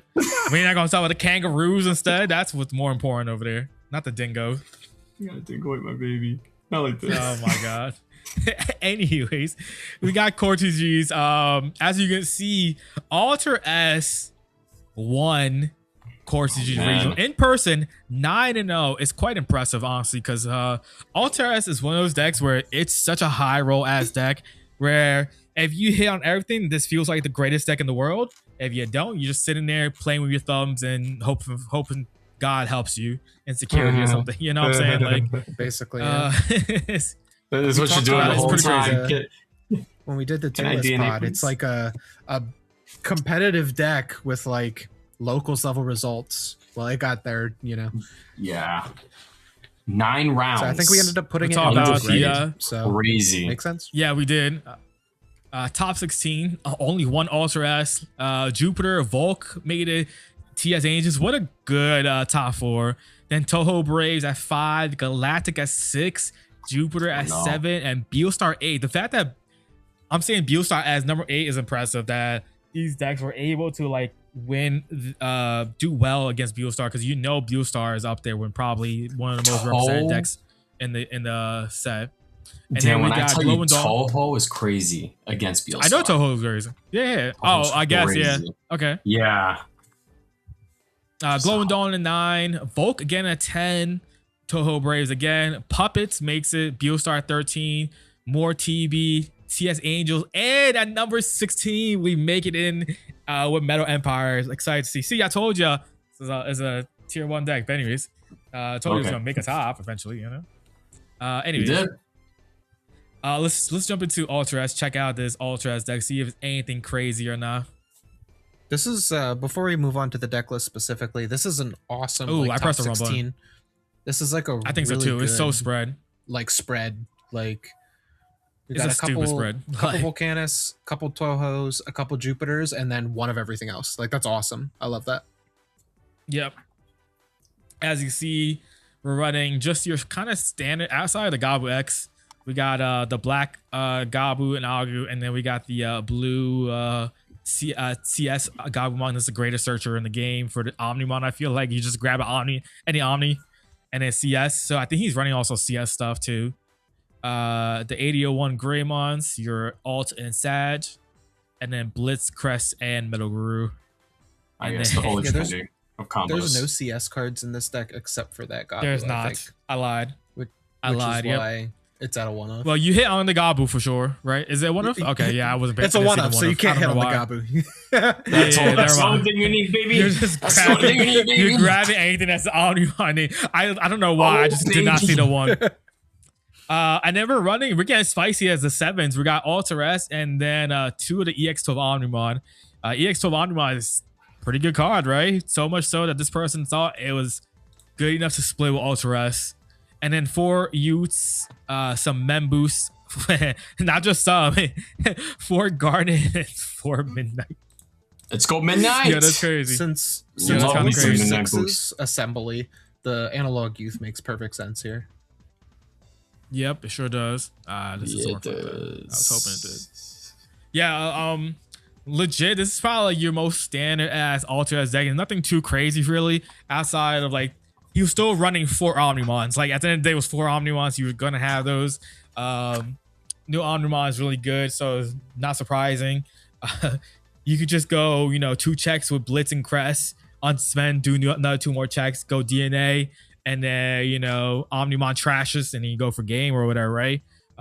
Makes sense. And then he's also running this Melga as well. This is the new EX12 one. You go essentially 2 with Garum. Low 5 and 4, 3, I think it is, whatever it is, to play for 6. 3, 4, 5. It's pretty good. Stunning things. Yep. You stun things. It's just fantastic, right? Definitely. Well, it says 5-4-3, so it's what, 5-4-3? Yep, 3, 4, 5. What do you Or do you get the? Yeah. Next, we got first of all a Jupitermon. A lot of people were talking about his list because it felt a little greedy. We're gonna check it out.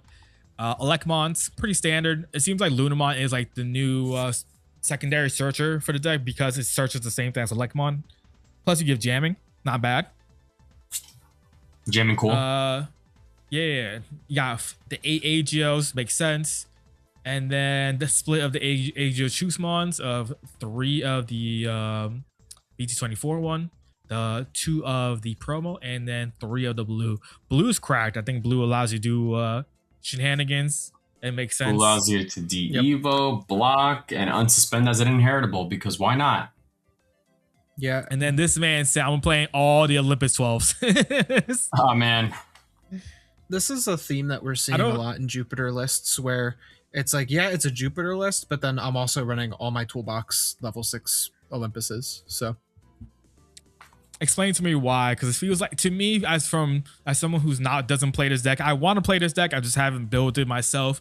This seems like a lot. This is like what, 2, 4, this is 6, 8, 10 megas plus 2 room modes. That seems like a lot to me.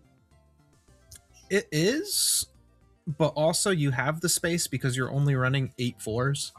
And a lot of the time, you're just dropping these guys for their 7 cost. Minerva is very important to set up blocker when you don't have Aegyokus Blue on field. Like Minerva drops Homeros and then Homeros taps and gets your effect off. It's always good to have a free Homeros player if you can't get it off the Aegiomon. Excuse me. Yeah. And, you know, you can go Aegiomon, play Homeros, and then slam Minerva and play Homeros. And now you have double Homeros on field. Pretty good. I feel like Neptune, and Neptune especially, is kind of on the way out, but it's still very good in certain matchups, as we know. Same with Venusmon. Diana is just a really, really annoying card to play around, so no surprise that it's at 2 in these lists. But a lot of the time, what'll happen is you'll climb, and then you'll realize, oh no, Jupitermon doesn't help me here, and for that reason, you can go into one of your secondary level 6s, or you just won't draw Jupitermon, even though it's your 4 of. So. Yeah, no, that's crazy. And this list gets getting greedier, in my opinion, right?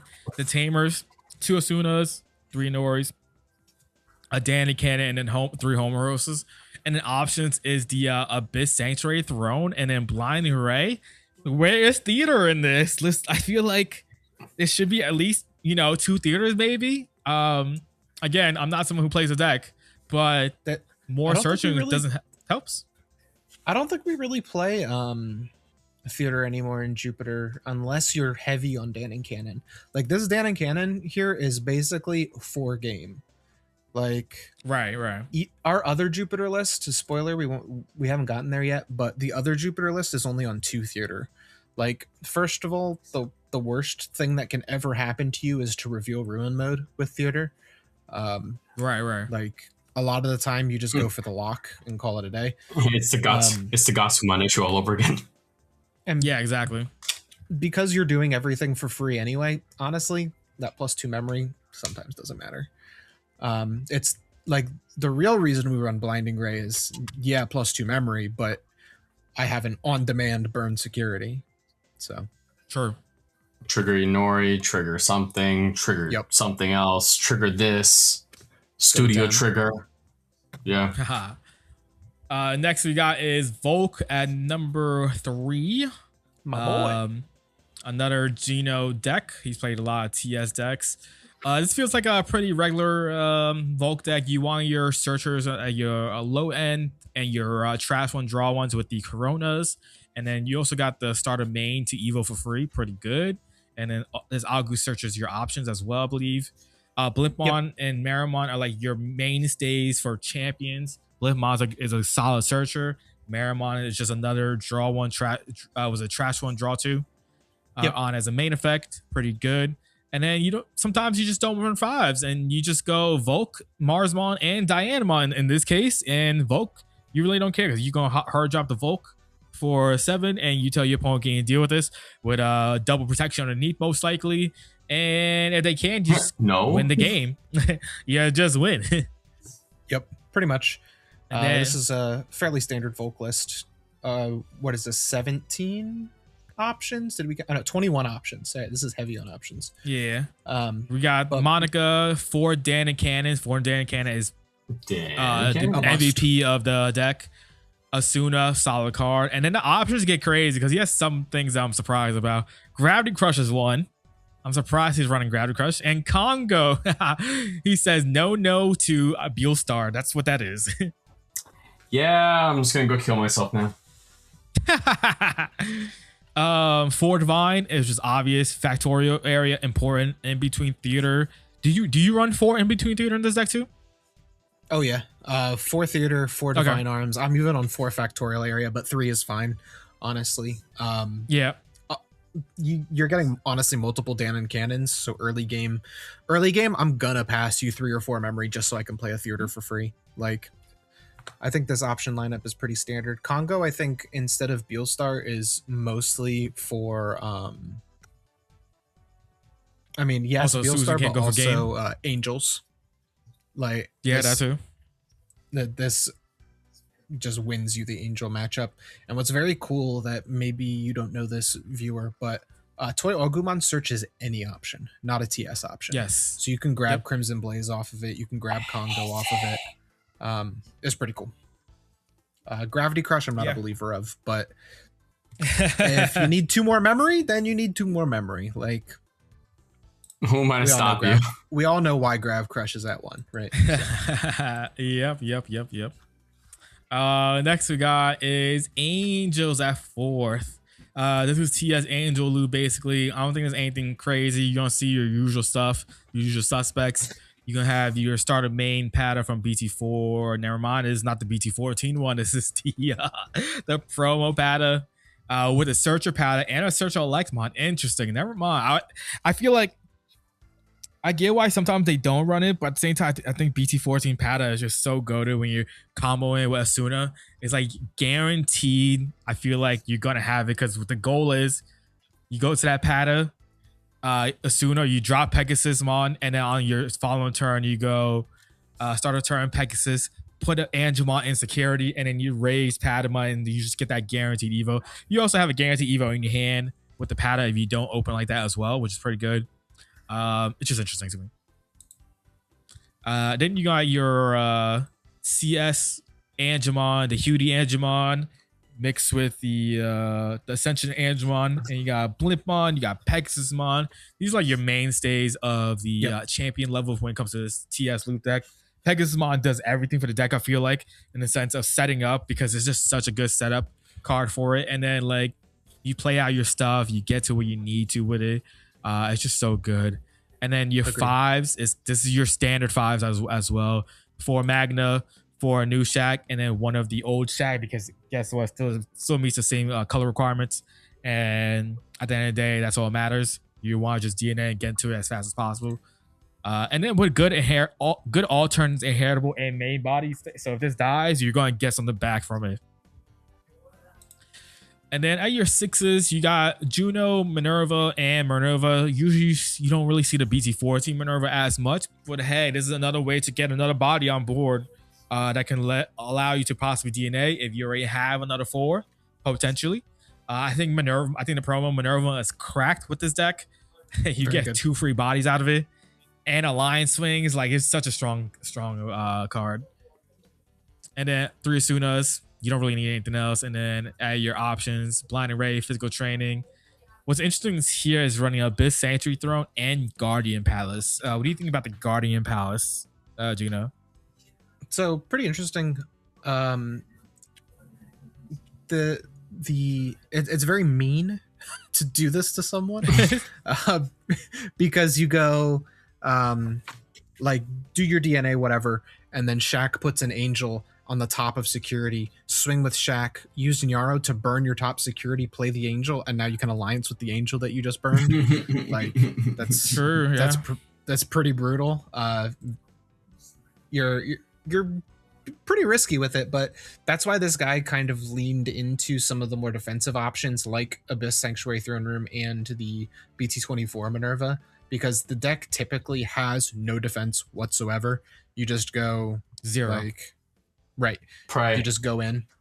So this is honestly, even though the Guardian Palace is a very greedy and mean card, this is a fairly balanced build. And I like it. Yeah, it's pretty cool. I guess the Geno pass. It does.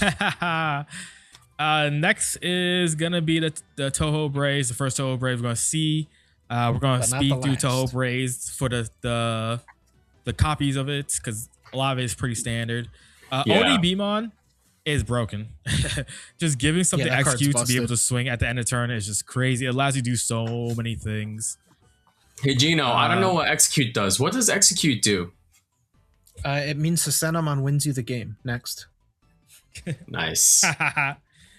Rookies, this is kind of like your standard rookie lineup. Really, this is the only rookie lineup you can have, which is Wonko, Hanimon, and Gasamon. Wonko is your searcher. Hanimon allows you to trash and draw 2, and Gasa allows you to Evo for 1 less, which is pretty good. And then at your 4s, you're gonna have Kokeshi, which allows you to delete one of your Digimon to delete one of your opponent's level 4 or lower. that matters in certain situations where you could like pop your own, like let's say Amaterasu or something, and then you spit out more bodies if you needed to do something. You could do some cool combos with it. If you needed to. Caesar has raid and allows you to pop something small, which is pretty good. Shellmon is probably, I would say maybe Shellmon might be the best one because you can strip something, and then I think it also stuns something with no sources, which is pretty good, and it has the good heritable of being able to it gives someone less to draw one. Yeah, next we got is Karakura, Marine Bull, and Shishimamon. Shishimamon is kind of cracked because this gives Clearly the best one. Yeah. Mama. second attack -1 and neg 3k. And then when your opponent's security stack is removed from this Digimon may Digivolve to TV trade from hand, cost reduced by 2. Fantastic ability because you can do this with like the egg, and then like pass turn on this, swinging with this Evo, go into like Kakuya or Ryugu, I don't know, Amaterasu or something like that, and like still pop off. You can do some shenanigans. Yeah, you can. Yeah. And then they're only running Amaterasu and Kaguya. Amaterasu is kind of cracked. Piercing second type +1 alliance. On play on Evo, delete one of your opponent's lowest level. Then by returning 2 cards from trash at bottom, +6k, and one of your Digimon gets -5 for each of those return colors. So if they return 2 cards that have that are dual colored, they could go -20 on your ass. Like, it's crazy. And then it has Unleashing and it has Ascension. So Unleashing can play a low 5 lower, and then you ascend, so you get recovery out of it. The card's fantastic. And then Kaguya, Fortitude on play on Evo when attacking. That card is so mean. You may play 5 costs or lower Puppet or Shambhala trade card from your trash while paying the cost. All turns, everything gets blocked retail, so that's your defense when you need to. Unleash on turn when your opponent's plays to bottom. Why does that have retaliation and Fortitude and an on play? What the fuck? So oh my god, it's such a mean-spirited card. You were talking about freaking the Juno field spell. No, this card is mean. I'd rather you throw freaking -16 on me instead of this motherfucker dying, fortituding, bottom decking my cards, and then triggering your stupid options. Like, what the fuck? I'm getting literal Omnimon like PTSD all over again with this deck. Listen, Bandai does not print fair Kaguyamons. Only mean Kaguyamons. Oh my god. No, I don't think there's like legit. I don't think there's any bad Kaguyamons. It's just the other Kaguyas just don't get played because it's like, why play them when you just kind of like OTK someone at 5 with Central? But like, there's no bad Kaguya. Yeah. Yep. Everybody gets a Kaguya. You know what? You get a Kaguya too. Do you want a Kaguya Metal Empire? You deserve one. I would love one. Gino, you want a Volcanus one? Go ahead, Dan. Cool thing about this card, future us, we get to play Kunlun for free off this card, and Kunlun is kind of cracked. Yeah, definitely. Do you think it's obviously this guy did very well on top of the event, but do you think it's a mistake not running Ryugu? Yes, I think Ryugu is really good because Ryugu allows you to do like the end of attack, and like you get decode from like your own plus like potentially like Marine Bull. Like you could like make a wider board with Ryugu compared to the others, but he did well, so like there's nothing, you know, he likes what he likes type of thing, you know. A little less versatile, I think, because you'd really need Ryugu to be the stack. And so if you draw Ryugu late or whatever, then it kind of feels mid compared to the other two. I don't know. I haven't played the deck. That's just my gut feeling. You will see. I think like most of the other ones have Ryugu as like the worst one, but I think there should be at least a 1 or 2 of in the deck. But I don't know. I haven't built it yet myself. 3 Susans, 3 to 4 Susans seem like the go-to. This card is so good. Like if you're able to turbo it out fast, like you're chilling. And if you're not great, this is a good like mid to late game card.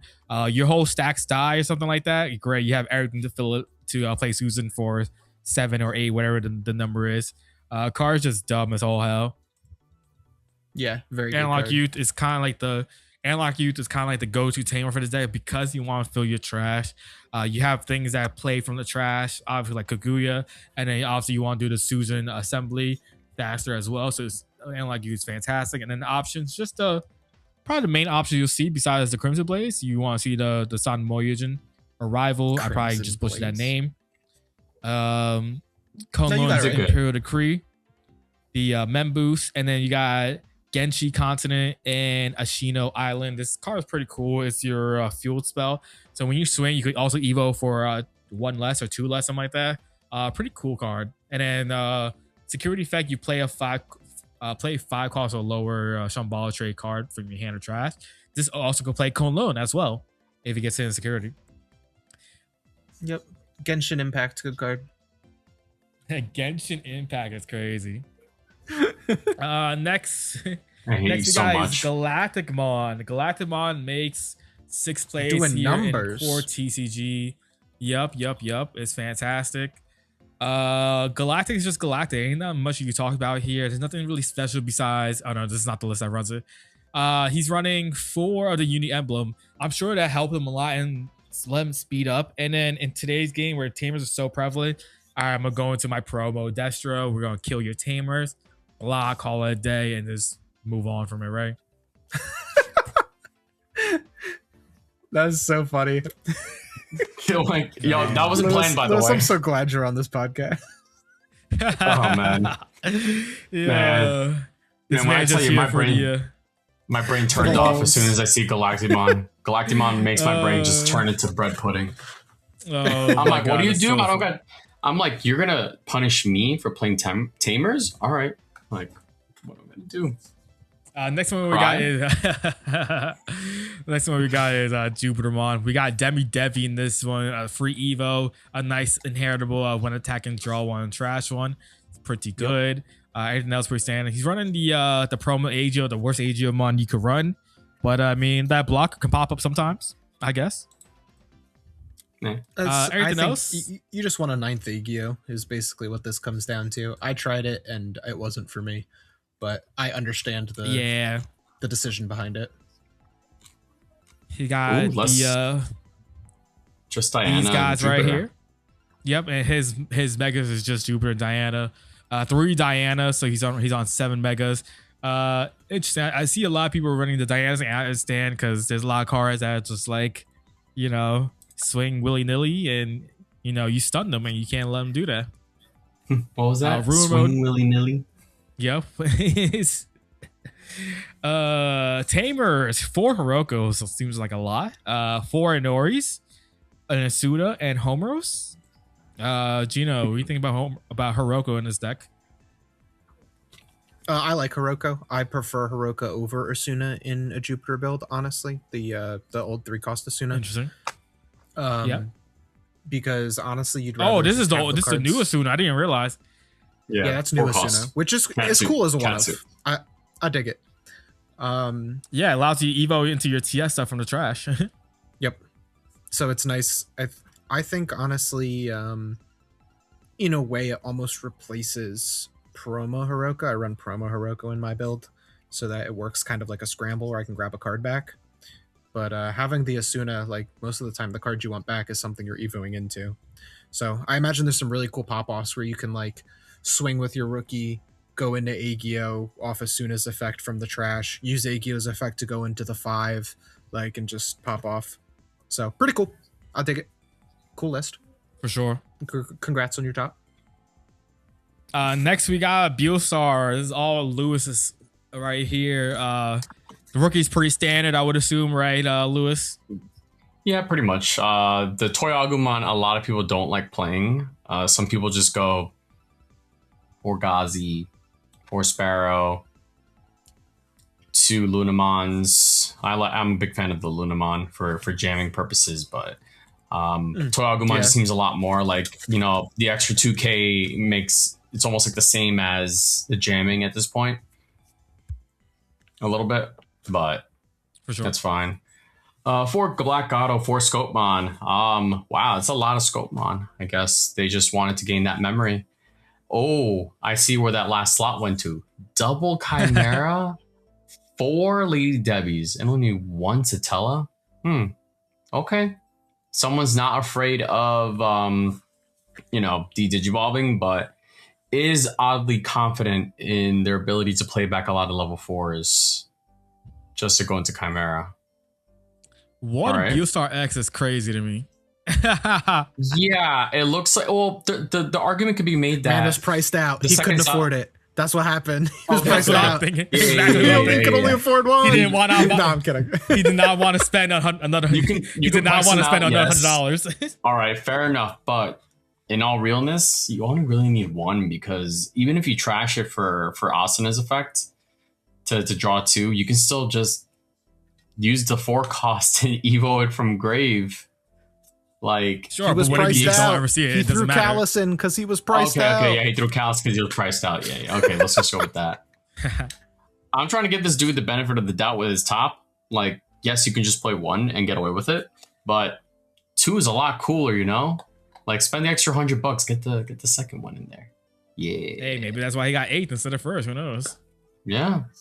Let's see. 1 rune mode, pretty standard. I see most deck play 2. Let's just go back to that Talisman though.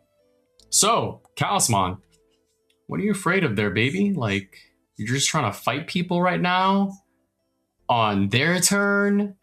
You just want to digivolve them. You want to trigger Fortitude. Now, there is a really cool interaction with Talisman where if you Fortitude bring him back and he has 0 things, you go play Scopemon, tuck a Hurricane Screw Shot underneath him. Hey, you got Fortitude again.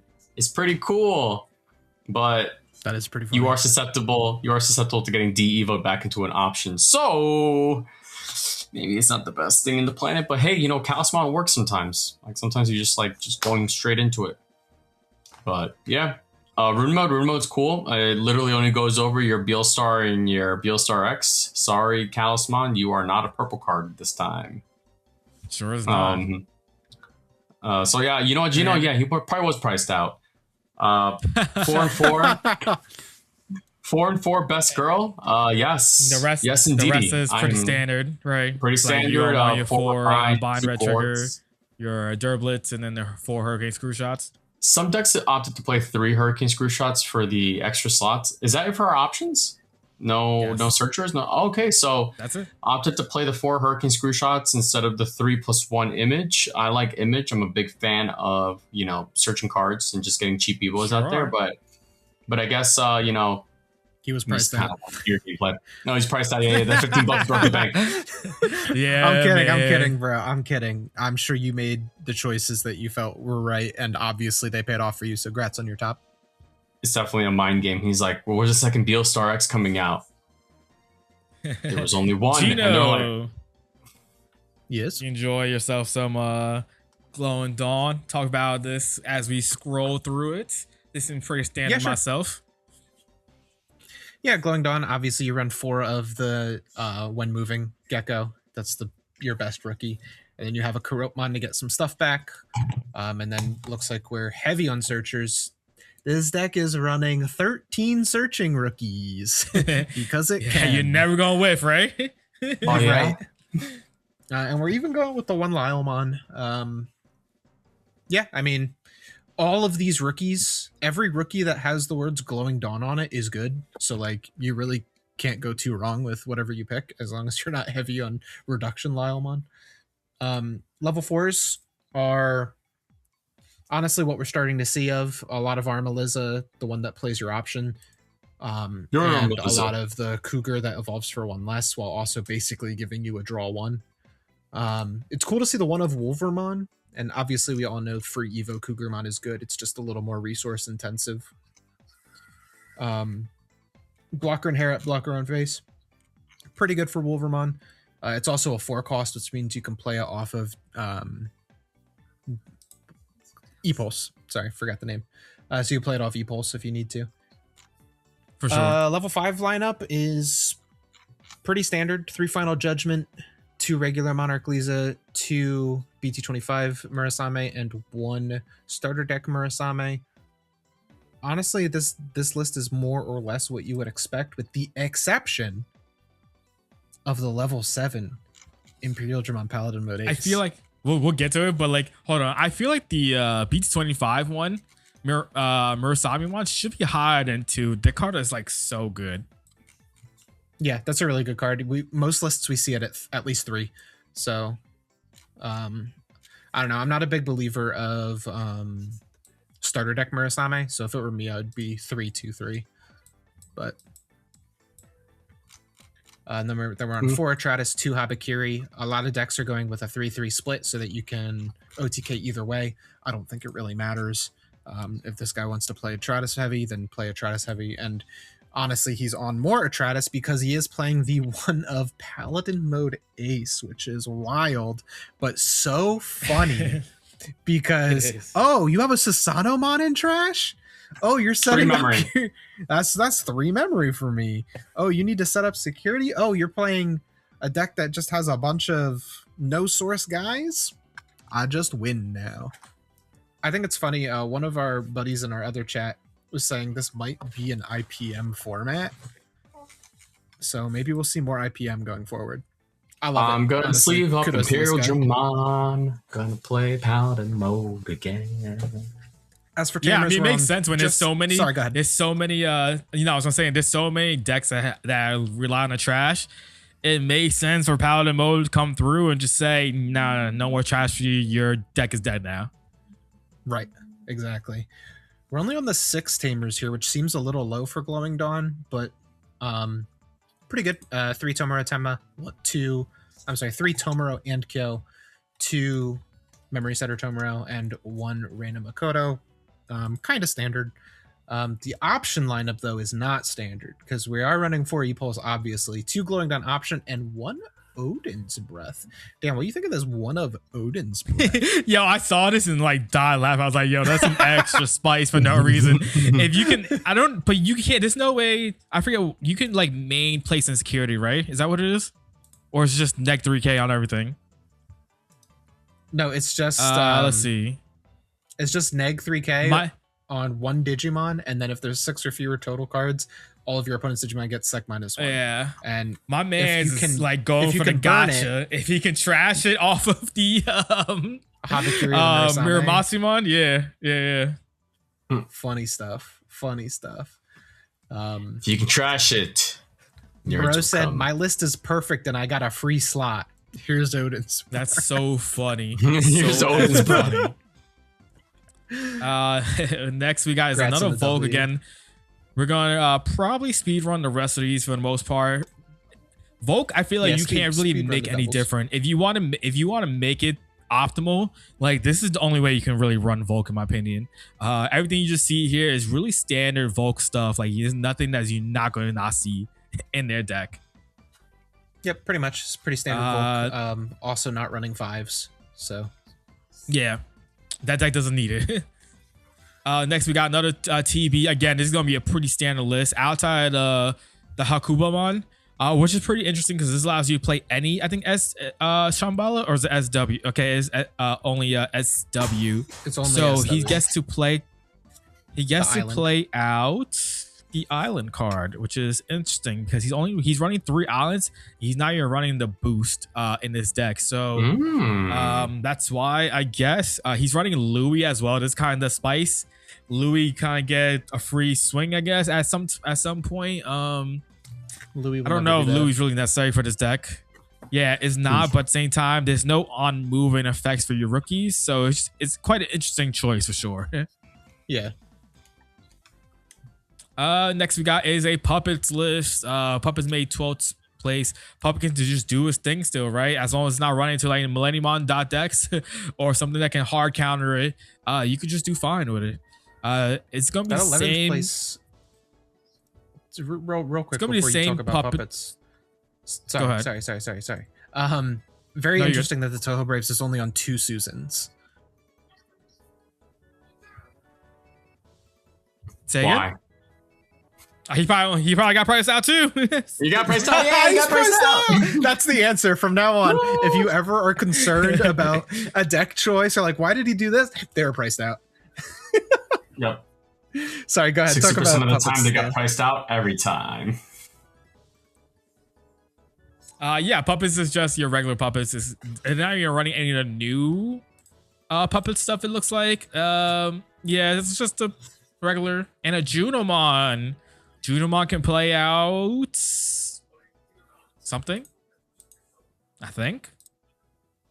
maybe. It's just for the trash. It's There probably ain't- just for the there ain't trash. No angels. You just hard drop? Archangels, or I guess you just- Yeah, it's just for the trash. I guess you hard drop for the trash, and then you swing at the end of turn and win for game. That's spicy, right? Instead of running the what's it called, Ragnarlord. the Ragnarlord Yeah. mod, because at least Yeah, you can 'cause search this it is off your more physicals and searchable. treadmills. Yep. No, we Ragnarlord. He said no, we Ragnarlord. Yeah, but No, at the we end of the day, it's still, Ragnarlord. this is still puppets and nothing really different. Puppets go crazy. This is another deck that until that Nyaromon dies will always be around. Yep. Next we got is another Beelstar deck. Beelstar again. Beelstarring. Beelstar's Look at Beelstarring. this. Same exact rookie lineup. This one is running the same exact champion lineup except with the Kaiser Leo. Only 3 Lady Devies, quite interesting, and 3 Satella seems crazy, but in a DigiGuard, when you can DigiGuard a lot this format, this is a pretty good card, right? Then you got 4 Beelstar, 2 X's, 2 Callus, and a Dianamon. Speaking That's a of lot of fear, sixes. my man's was like, yo, I That's don't want to run a into little bit too anything that's much. evil. I think so I mean, too. Diana could be evil from trash, so I guess it does cool things. But other than that, what are you afraid of, your buddy? 8 Tamers, and then he's running the Image Training, Binary Trigger, and Hurricane Screwshot. No Durs Blitz for him. Ooh, interesting. And then we got another TB dot deck. Not TB. much to talk about here. Same stuff, same 3s, 4s, 5s. We do see Ryugumon in this list at a 1 of, like I mentioned earlier. You got 3 Susans, 4 analog use. So that's probably the go-to, like low key. Like if you're gonna play analog use, might as well run 4 of it. That's we They're see gonna on some hit other list analog that's use. not running.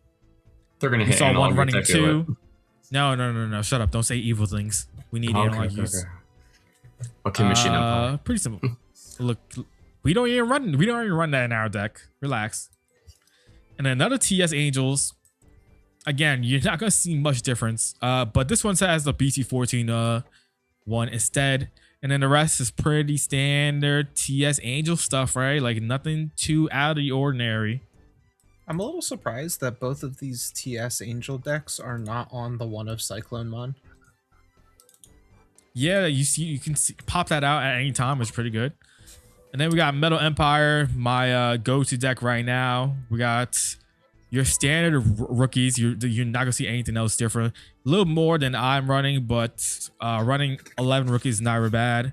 Your searches and your starter main. Trash 1, draw 1, gain a memory. Fantastic card. 3 Greymon is crazy. Not crazy, but like I run 2. I feel like that's a lot because you don't really need 3 seems it like a lot. early per se. But the cool thing about this, right? If you go Toy Agu, that's kind of like a free pitch. You go to the Greymon, you grab out that card that you just pitch, and then kind of cool in that aspect. Thundermon's goated just because you can play things out for free. You can play your 5s out for cheaper, fantastic, and your 6s if you need to. Andromon is the GOAT in my opinion. Megadramon and Metal Greymon are fantastic 5s in this deck that facilitates your combos. And here's where things get interesting for me. High Andromon is only at 2. Machinedramon Ace is at 3. 4 Metal Garurumon. I get Metal Garurumon is a fantastic card, but I feel like just the high Andro combo mixed with Machinedramon is so strong that like you don't need to have this a 4 of. I feel like this seems like his go-to. I wonder what his thought process was as making Metal Garurumon as the main 6. I understand it's a fantastic card. It has decode, evade, you can stun things, trash sources. I just wondering why he thought that was the main one to go to. I would love to find out from that. As someone who's been playing this deck a lot. All of your effects pitch cards, right? So like they sure do. Pretty easy to assembly this. So it is. That's the it sure consideration. Is. Like, if you see the Metal Empire list that run like the War Gray Metal Garurumon version, what they do is just drop them for 6 all the time. Like they make the 1 main stack and then they just drop them whenever they need to. And then 3 Chaos, which I think is like the sweet spot. 3 is like perfect. 4 is too much. 2 is too less, I think, in my opinion. 3 is just perfect. And then his options is interesting. 2 Metal Empire, 2 Treadmill Trainings, and then 3 Giant Meat. I haven't seen myself run treadmill training, but I get the idea. You can just basically grab anything in your deck because most of it is all black, and then you have the option of yellow with the Thundermon and the Kokuumon that grabs Kokuumon as well. So I like the idea of it for sure. And then you could build out one stack, Evo for free if you need to. Maybe play Metal Empire. I think Metal Empire is a 3 of. Card is cracked, giving everything guard to have your protection, and then obviously you could play a level 5 or lower from your hand. So what does guard for do? Free. Only because I haven't really seen it. Okay. Guard gives, so what guard is if one of your Digimon were to lead the battle area, you can lead something else instead. So basically like scapegoat, Super decoy. but better. Right, exactly. Or super decoy. It's Oh, fantastic. whenever it would leave the field? Yep. Yes. Only by effects though, not by battle. Yep. Oh, okay. Oh, thank God. No, this is by Okay. battle too, I believe. I think it says guard on here. No, When you guard is only by lead, effects. oh, no, other battle. Yeah. I'm It's thinking the of egg. the egg lets you Yeah, I'm thinking DNA of no matter what. do Yeah. whatever. So cool thing about this Wow. deck is like you can go from, if you have a Thundermon on board and you have the 3 memory, you can go like play your Guardiamon, swing Thundermon with no care in the world. Because Coperumon allows you DNA no matter what, you might as well just take the free swing. So you just kind of like build up. All right, swing, play. What you call it? You just swing. If it dies, doesn't matter. You go DNA, Anadramon.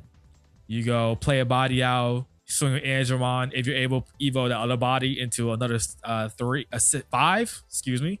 You go swing with Anadramon, great dies. We're going to DNA to High Andro. High Andro plays something else. You Alliance, that's 4 checks I just mentioned right there. If you hit on Machinedramon, that's just game because you go Chaosdramon. Swing, unspend, swing for game. This deck can just go crazy if you just have it. I love this deck right now. Fantastic deck. Got a top 16. I think people need to test this deck out more, but unfortunately there is Susan, that's a problem. Right. Pretty much. of And course, last thing it's, we'll like, talk one of the about- best decks in the format, so it's like it's gonna be Yeah. an uphill battle for Metal Empire. It sure is, unfortunately, but it's not unkillable for sure. Let me Yeah. switch different screens. Oh, whoops. Here we are. Let's go here and share. We're not gonna talk much about TAC just because we don't have much to talk about here, and we're running out of time. So top 8 is pretty cool. They got Galactus first, which we'll talk about in a second, and then from 2 to 5, Toho Braves. Check out if you want more information on TAC's top 8. Go check out DigiGuard's YouTube. He has the coverage. He has the deck list, so he can talk about it more in depth than we can. I think it's kind of crazy to see one deck from 2, 3, 4, 5 is kind of impressive. And then you got DigiDane, the GOAT himself, playing Mallow. I saw his list. I gotta talk to him because he got some. He said he was talking about some interesting combos potentially. I gotta check out what he was talking about myself. Because Mallow is one of my favorite decks as well currently. And then 7 Is it is Dan? Glowing Dawn. Yeah, it is. It is. And then 8 TS Angels. Let's go check out this Galactimon list real quick. We're gonna see some Since it's the spicy one stuff. list we do have. I want to preface with this that I hate Tamer hate decks so much, but continue, please. So you're like, Galactimon's Dan, the where's GOAT. the spice? Watch this. Look at this GOAT boy right here. Look at him running my boy APOC in this. It's so Watch me. funny because what you can do is just go like continuously evo up the chain on Galactimon to the point where you have like maybe like 4 to 6 of them, and then you go APOC. Let's mill like 12 cards. GG. I Yep. don't like this at all. Not only So do suppose- you mill 4 cards, but you also get to activate the Nah, you mill on-play like 12. effect. True. Yeah, Yes. totally. Yeah, sure. Yeah. Remember how we give me had to put Apoclymon to 1 because it became immune for a turn? Yeah, buddy. You want to see, And then you it again? Yeah, that's so funny. And then he has everything else that's pretty standard. It's just funny, the APOC. The good thing is It's I coming just up a found lot out about in this. I didn't Galactic know. decks. Go ahead. Yeah. I didn't know that Galactimon has a very good matchup into TB. And the reason why is because you don't care about what TB is doing and you just keep building the immune stack. And they're going to burn through their deck. And then you just go APOC and just mill the rest of them out and just call it a day. You don't, That's How you much don't did even you care. draw? Yeah. You don't even care about killing them. You're gonna just pop Ragnarok Cannon just to keep their board chilling and you don't even care about their security. You're just going to try to mill them out with the APOC. It's the most funniest thing ever. I didn't know that was like their win strat against TB, but it's hilarious to hear about it. Takes a good pilot though, because AIDS. you got to be careful about not milling it off Xeno. Because once a Pokemon's in the trash, Yep, can't get it you're back. not getting it back. Yep. No. Oh eat. man. You And eat yeah, it. that's all for us today. Let us know in the comment section what you thought about this pod, and what do you think about us bringing back comments, reviews again, like we mentioned earlier. And don't forget to hit the like button, subscribe, and all that good stuff, and hit the hype button while you're at it. Any parting words for the listeners or viewers, Gino and Lewis? The question on everyone's mind. I've gone from 19,000 hologram tickets to 5,000 hologram tickets over the course of this Damn, in podcast. 1 hour or 2 Yeah. hours, just say that's crazy. 2 hours. I Yeah. was literally running it too this whole time. I'm down to 3K right now from the 21,000 from the beginning of the video. I don't Sheesh. know because I haven't been playing it at all while we're recording. I have not. God. But anyways, with that being said, we'll catch you on the next one. Peace out. See you. Moment, everybody.